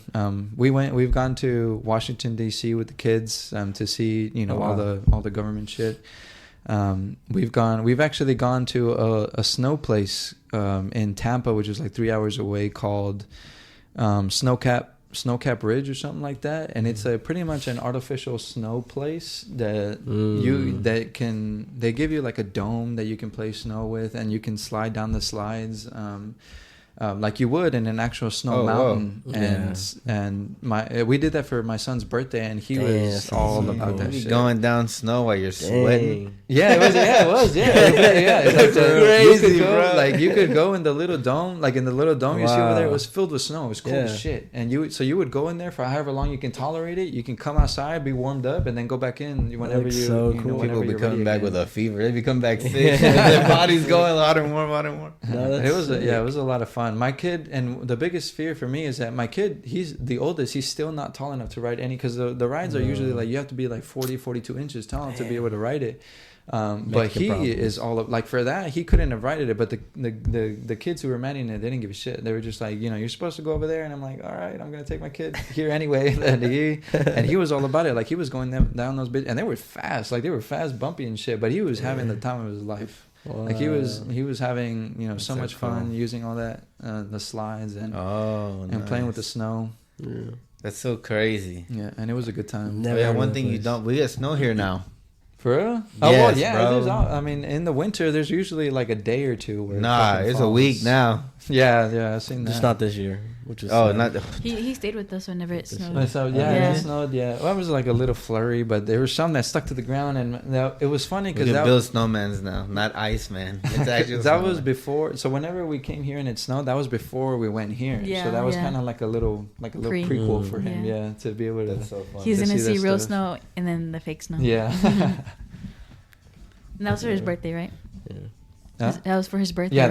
that was for his fourth birthday. Yeah. I gotta go to a real mountain. Colorado or something. Yeah, we gotta. We're definitely gonna be.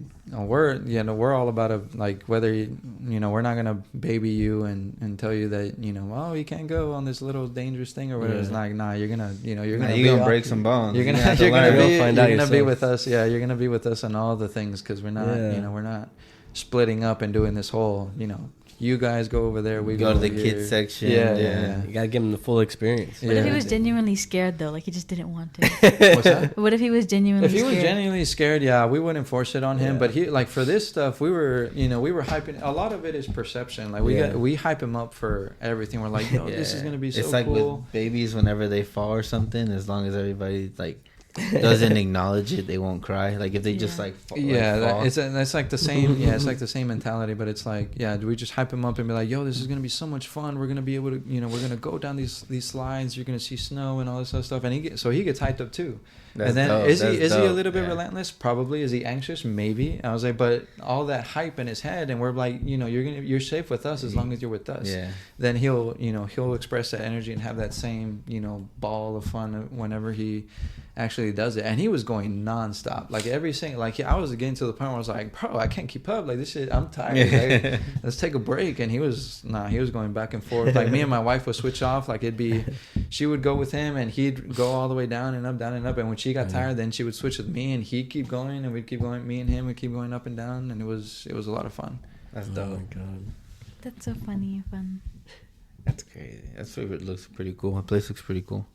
Do you ever want to go to Disney World since you're in Florida? We do, yeah. We went right, whenever he was 2 years old, and he was the only kid that we had. We tried Legoland, and it was awesome. I love Legos by myself. I would have gone just by myself, but it was I used him as an excuse, and I was like, look, we gotta take him. We gotta show him, how Legoland is. And a lot of the rides there, like I said, he couldn't. The only thing he could ride was maybe like the 5 kiddie rides that they had there. So he couldn't really have the full, even the medium rides that I would consider. He didn't really have. But you, the opportunity. I could. Like I'm not a big roller coaster person. I wanted to go just for the they have a bunch of like minifigures and stuff. Yeah, the atmosphere. Like that's what I really wanted to go for. So I would go back. Again. But now it's kind of like, if we go, Atlas can have fun, but my baby can't, and he's only so tolerable with being held for for 8 hours a day, and then wanting to crawl around and do his own thing.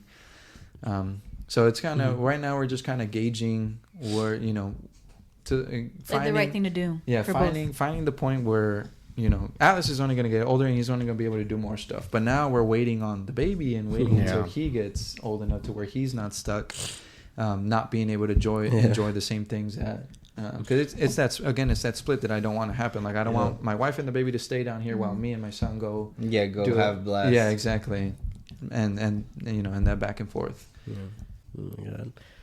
So going back to that military stuff, do you have like a memory? Let's say like I want to say I have like let's say a funny memory, and then let's say like a kind of deep memory if you have one too. The deepest memory was probably the last time that I got to see all of my group, like my group of buddies that I had, because I was the first one to go because my contract ended. Everybody else had like still had time on their contract or they re-enlisted or whatever. And I was the first one to go. And the suckiest part about it was that, and by that time we had already spent, I think, like a year and a half, 2 years together. And we were so close. Like we were the closest of friends, and we were, you know, every weekend, or if not every other weekend, we would get together at somebody's house and do something. Like we would, you know, play board games, or we would, you know, just drink and have fun, or just just be with the boys. And the last time, it's kind of like custom, a little bit of a tradition where we throw a party or going away party for the person who's getting out, or the person who's leaving, you know, the unit or going somewhere else or whatever. And this time it was you, and it was me. Yeah, that's crazy. And it was sad because I was the first one to go out of all of our group, and the realization that we will never be together again, and we would never be able to have the same experience, the same love, the same situations happen to us again than the last moment that we were all together. Damn. And whenever I took it, I was drunk, but I took it upon myself where I got up and I was, you know, we were doing just kind of like a heart to heart with everybody. Like we were bawling. Like, yeah, we barely started, and we were like so emotional and getting, because you know, we were together for some time. We were all we know. We all spent that time together for so long that it was, you know, it was hard. It's tough, like being like breaking up, because then after that it was just one after the other. I was the first one to leave, and then a year later somebody else, and then a year later somebody else got you know, they moved somewhere else or they got out, and then, you know, another one 6 months later, and then now the group is no longer the group. Now everybody's disbanded, doing their own thing. But we still keep in contact. We still have a group chat, the same group chat we've been going for, you know, almost 4 or 5 years now. You guys still talking it? And we're still, we talk all the time. We update each other on all the shit that's happening, what we decided to do, what we're doing, and we're all just keeping it. I flew to go see one of them. He lives in Kansas City, and we went over there. Dang. And oh my God. I went over there to help. You know, we were doing some core stuff. I was there as a witness to him, like being, you know, testifying on his character or whatever. Yeah. But after the fact, it was like we were, you know, even though it wasn't all of us, it was a little bit of, like, it was a few of us where we flew out for him, got together, and then we had a great time afterwards. Like we went out into the city. And he was showing us around their boardwalk in a sense, and all the town stuff. And it was, for that moment, it seemed like we were, you know, it was just like we were like before. Just like the before. And it was so much fun, and it was a good time. And hopefully we'll be able to do that again with everybody. You know, everybody, God willing. So. What a wholesome memory. Yeah, that was probably the end of an era. Yeah, it was. Yeah, those kinds of memories are so hard. It was especially hard for all of us. Did you have like a best? I know you were obviously close with all of them. Do you have like a best friend, or were they all just like the same? We were all the same. Best friends. Yeah, we were all best friends. Who was your best man at your wedding? Those are my I actually had best men. I didn't have just like one man. It was an entire group of friends that I grew up with. Can't pick one. I can't pick one. Can't pick one. They all have influenced me and have been there with me through all kinds of shit, like and for different reasons, each one of them. And so I couldn't pick just one, but all the ones that were there, they were the ones that, you know, now like up to this point, we've been together for like 10-15 years now. And it's still, you know, we all know how we grew up, what we grew up with, and everything that we still do, we still hang out. The last time I was here, actually, we all got together at one of my buddy's house, who It's still relatively new. He just got the house. He's been there for a while now. It's been like 2 or 3 years now that he's been in that house. But I finally got to see his house, and we got together and we were just chilling. We didn't need to go out anywhere. Like we didn't need to do anything. We were just, you know, shooting shit, and we had a great time. So much so that we did it again the next night. We weren't even planning for it, but we were like, dude, this was like so great. Like we should do this again. You're like, and I needed everybody this. was down. I needed it. For real. And we've been like that forever. Like everything, everybody does something different, but we just kind of come back to each other with all that. Yeah, it's like lifelong bonds. So I have a few questions. You can answer them however short you want or long. They kind of. I'm just saying before we end it. Before that one, I wanted to hear this one. Did you have the funny memory too? I guess the funniest one is during the times where it was, the moments sucked the most. To where like we were out in the field, and this is probably the most funniest one. We were out in the field in Arizona, and Yuma, I think it was Yuma. Yeah, it was like Yuma, Arizona. It was an exercise called WTI, and we went out there, and they pretty much it's supposed to simulate like a deployed environment where you have nothing, no buildings, no nothing. You're supposed to set up camp and do your job with the least amount of resources possible. Okay. And during the time that we were out there, we were all staying in one big tent. It was I think they fit as much as they could in one big tent, and then we had like 2 tents or something like that, and we were sitting on cots side by side next to each other. And there was a storm. It was actually a tropical storm going through that area from California through Yuma in Arizona. And we were like, "Oh, it's a tropical storm. You know, it's not a hurricane. It's just it's probably just a bad storm." But it's heavy. And it was probably, but whatever we thought it was way worse than it was. It was wind whipping and raining the entire time, to where they told us that our tent was falling apart. It was flying away. All of our gear was getting soaked. And it was like that it was only like that for maybe like 10, 15, 20, something like. It was a short amount of time, but it everything that it did whenever it went through during that time. And everything, I still got a picture of it somewhere in my phone, where I took a pic, where I looked at it and I was like, dude, like the tent was fucked up, all of our gear was wet, there was gear that was floating in like little puddles and rivers of the dirt that was in there.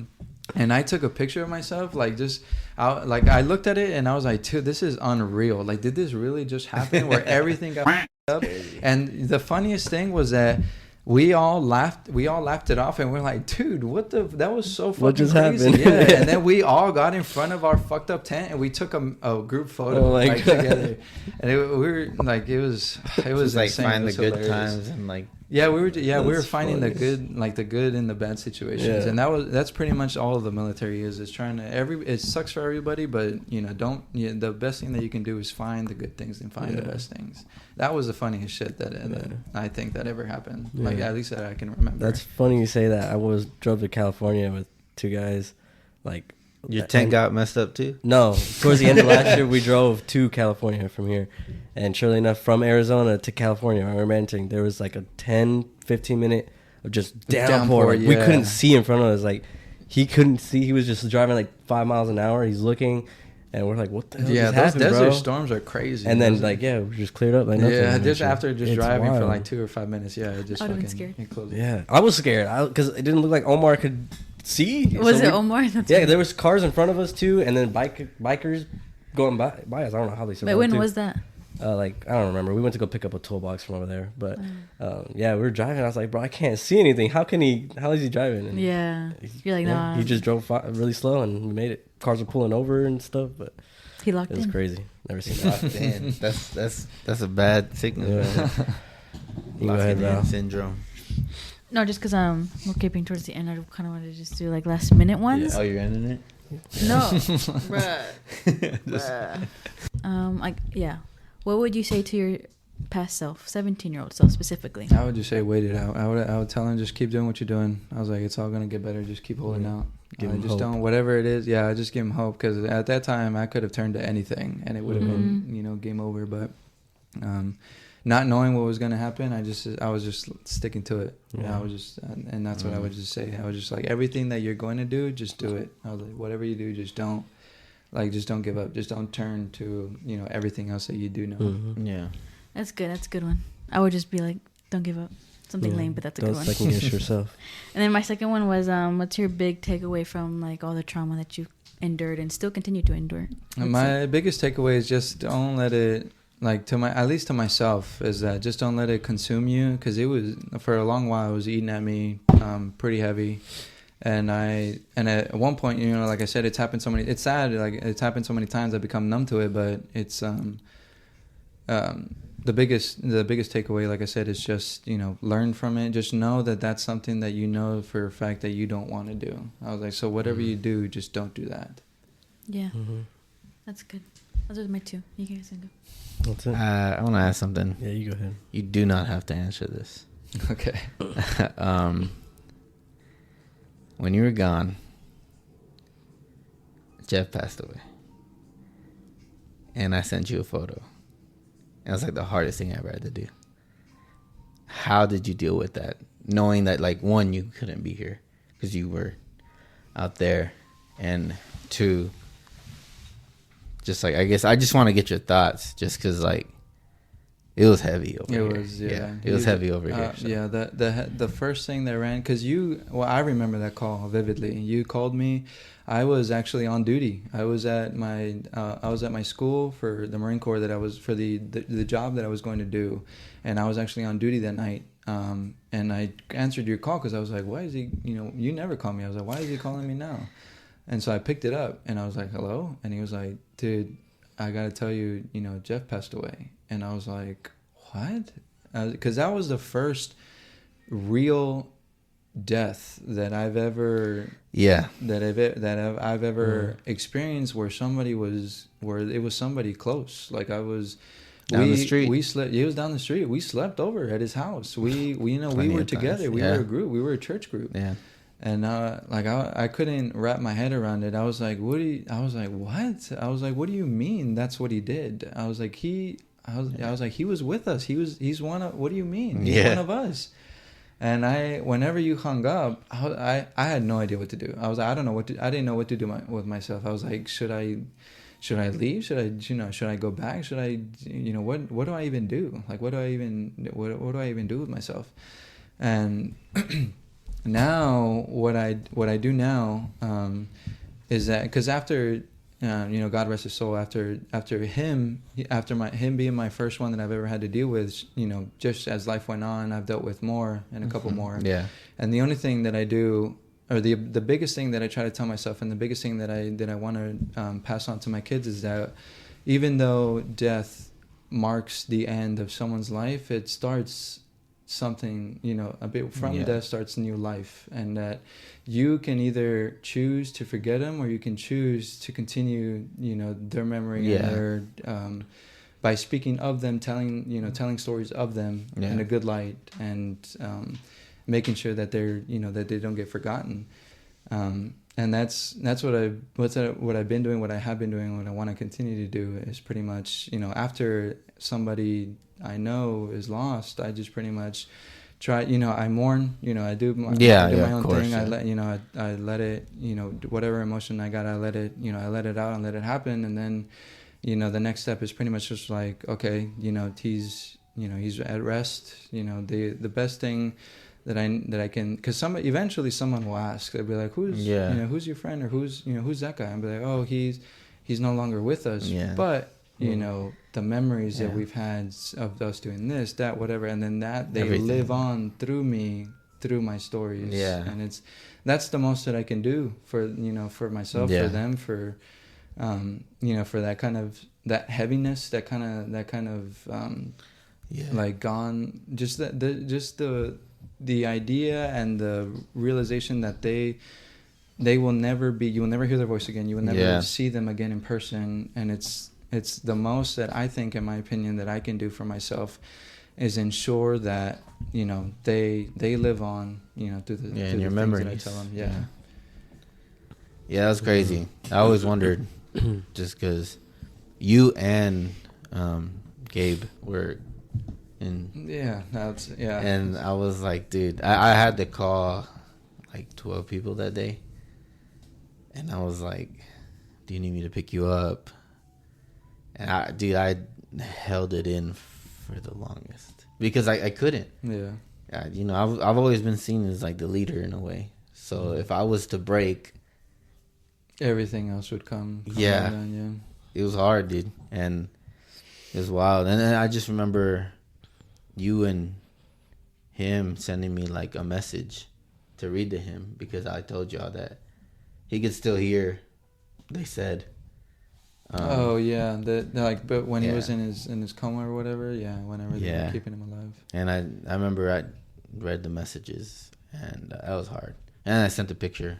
I had to ask for permission, which was really weird. Like, you know, I had to ask the family, like, hey, two of his really good friends, they can't be here, you know. Yeah. So, but I always just wondered, like,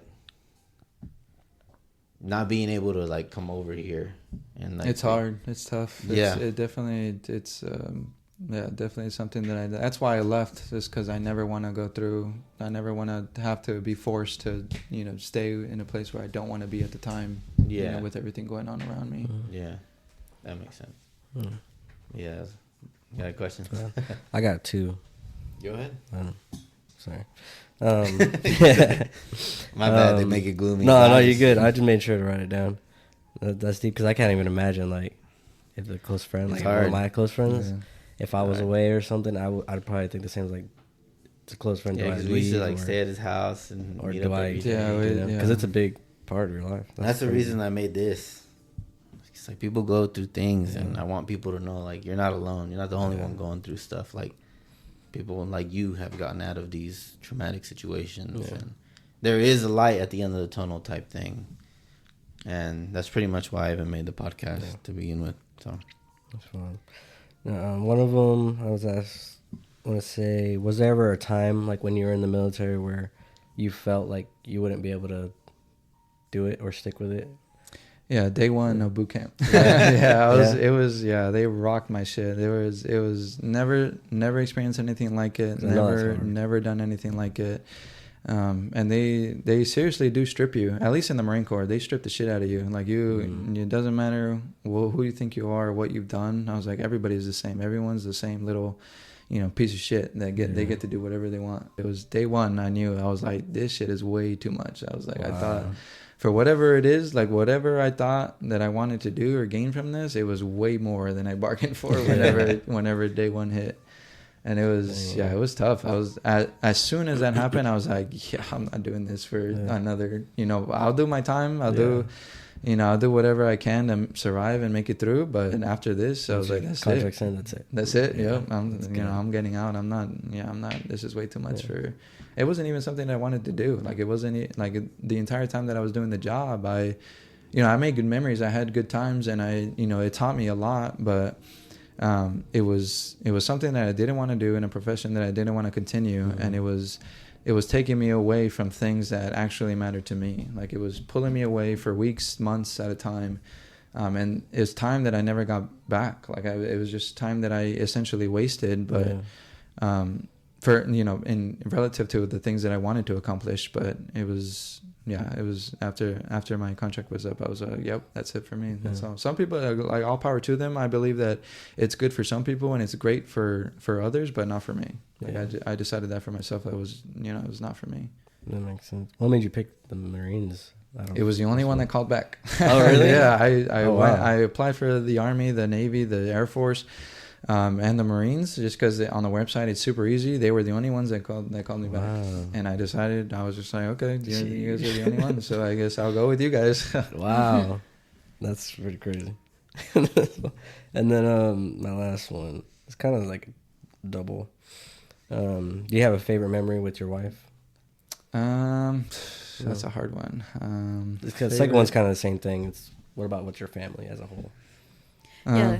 Let's say that one too. That was my next one. That's hard. I got the only things because of I guess my favorite things. My favorite memory with my wife is obviously the day that I married her was the day that we had the wedding reception, and that I, her and I, brought both of our families, or those of us who can make it, over and into the same, place and the same, event so that they could see, witness, us and everything else around us, say yes to each other. And then, just pretty much solidify the start of, being a married couple, quote unquote. But it was, that was probably the most emotional and the most favorite memory that I have was us, just saying yes to each other, marrying each other. For my family as a whole, I don't know. It's hard to choose because a lot of the memories that I have, the good ones at least that I have with my family, are spaced out, and they're not even that like big or major or anything like that. They're just kind of like little memories of us laughing, little memories of us just being together and realizing that whatever else was going on around us, like we were together, we were a family, and we were having fun. In a sense, we were having a good time. And it happens. It was a lot of it. And for my family that I've created with my wife, we've like the favorite and the most like memories that we've made so far are still happening. Like we're sitting. Like, there are times where we sit there with our kids, we watch them play outside, and it's like a great day, and we're just swinging outside, and we're like, man, this life is like the life that we have right now that we're living in is crazy. It's awesome. It's it's the euphoria. Like it feels like it's just us, and everything that we're doing is just present with us. Like we are present in it, and it's an inexplicable feeling to be able to kind of live through that. And the only thing that I can compare it to is one of the last times that we all played together as a group of friends, as a family. And I remember we were having, or at least I was having so much fun, and we were all together, and I knew, like, something in me just knew that was one of the last times that we were ever going to be able to be like that. With you and your friends? Yeah, with me, like everybody here. We were playing. It was just another day that we were playing soccer, but for something, I don't know what it was, but I knew in that moment, it was a great day, sunset, everything, clear skies. And we were having so much fun, and I just look up in the sky, and I'm like, fuck, I know this is going to end, and I just know this is one of the last times, and I'm like, I just want this moment to last, longer. I just want it to last, more than just, the 5 minutes that we had left to play. And that's like the only thing that I can compare it to. Is like the memories that I'm making now is those things where I wish that I could go back. Yeah. That bliss. Yeah. That ignorance, that nothing, not having to worry about anything else besides, going to school the next day and then coming back and knowing that we're going to do this again the next day. Yeah. Kind of goes into what you said, how like you feel like you guys are at a peak right now. Yeah. It's like, I definitely getting all these memories. Yeah, I definitely acknowledge that we are in that time. I mean, obviously, up and down still, but we are in that peak where everything, it just seems like everything is perfect. Like everything seems like everything is going the way that we've always wanted it to go to. Yeah. That's amazing. Do you have a core memory with your family, like your siblings, like particular, like? Well, like I said, the memories that I have with them, especially the happy ones, are kind of spaced out in my memory. You did say that because of the shit that I've gone through, and my memory sucks in general.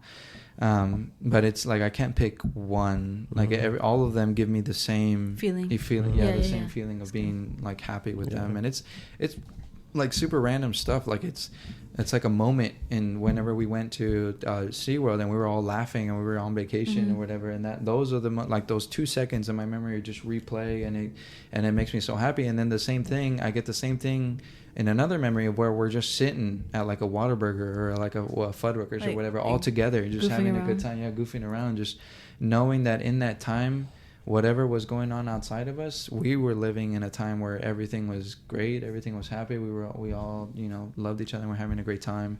And I got a bunch of those memories spaced out, scattered throughout different points of time, and I can't pinpoint one as being greater than the other. They're all just kind of the same. They're all equally great. They're all equally important.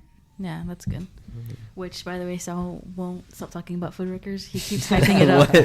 Yeah, that was our staple. That really was our staple. Like anytime we would, such a random place. we would go there to like celebrate any sort of big event in a way or whatever. And that was our, that was like our party in a sense. We were like going to footworkers. He actually, we almost went last week because he was calling up Liz. He was calling up your mom. He was like, let's all go to Waco. Let's all go to Waco. I mean, it didn't work out because Liz was busy, but he's still on that. He's still like, no, we have to go back. Like, he really wants to go back. He's like, right at that place, you can pick out the size of burger that you want. Like, it's like, God. He's all about how big the meal is, and he really wants to go back. That's funny. Y'all gotta go while you're here. No, or when you come again. When I come, I have to come back again. I actually leave tomorrow morning. I have to wake up pretty early. Dang.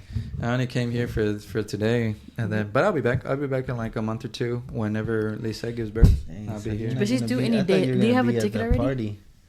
Oh. I know. I told my brother. My brother was like, "Man, I wish you would stay here longer." I was like, "I told you I was gonna be here for for at least for this day." I was like, "You never said anything." So it's his fault. You can blame it on him. Fake. Oh, for the reason why you're not here longer? Yeah. Or for why I'm missing out on your party or whatever. Oh yeah, my party. Dang, it's literally Saturday. It's wild.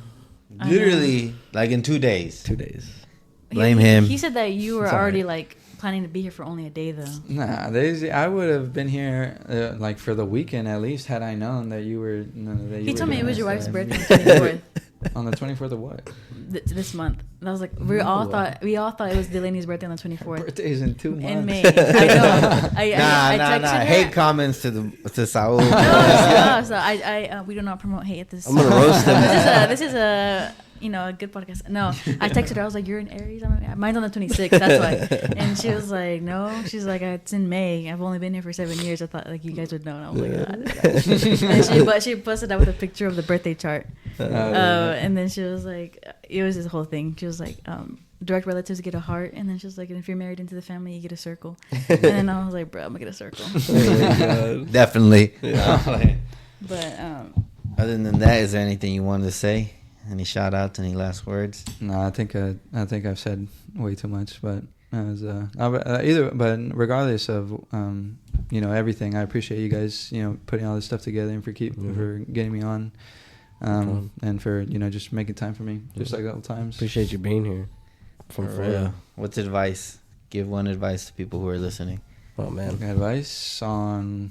Anything? If they're going through a hard time. I would just say if they're going through a hard time, you really do need to find like the goodness and whatever it is, either in that situation or in something else. So I was like, because if you focus too long on just negative stuff, I was like, then you're going to allow that to consume you and eat at you and take away parts of you that you'll never get back if you let it. Yeah, time. We don't have enough of time. For sure. But we good? Yeah. Yeah, we're good. We're good. Cool. It's been long. So. All right, Andy. Appreciate you guys for listening. Appreciate y'all for listening. My birthday's in like a week. Happy birthday, Val. Thank you.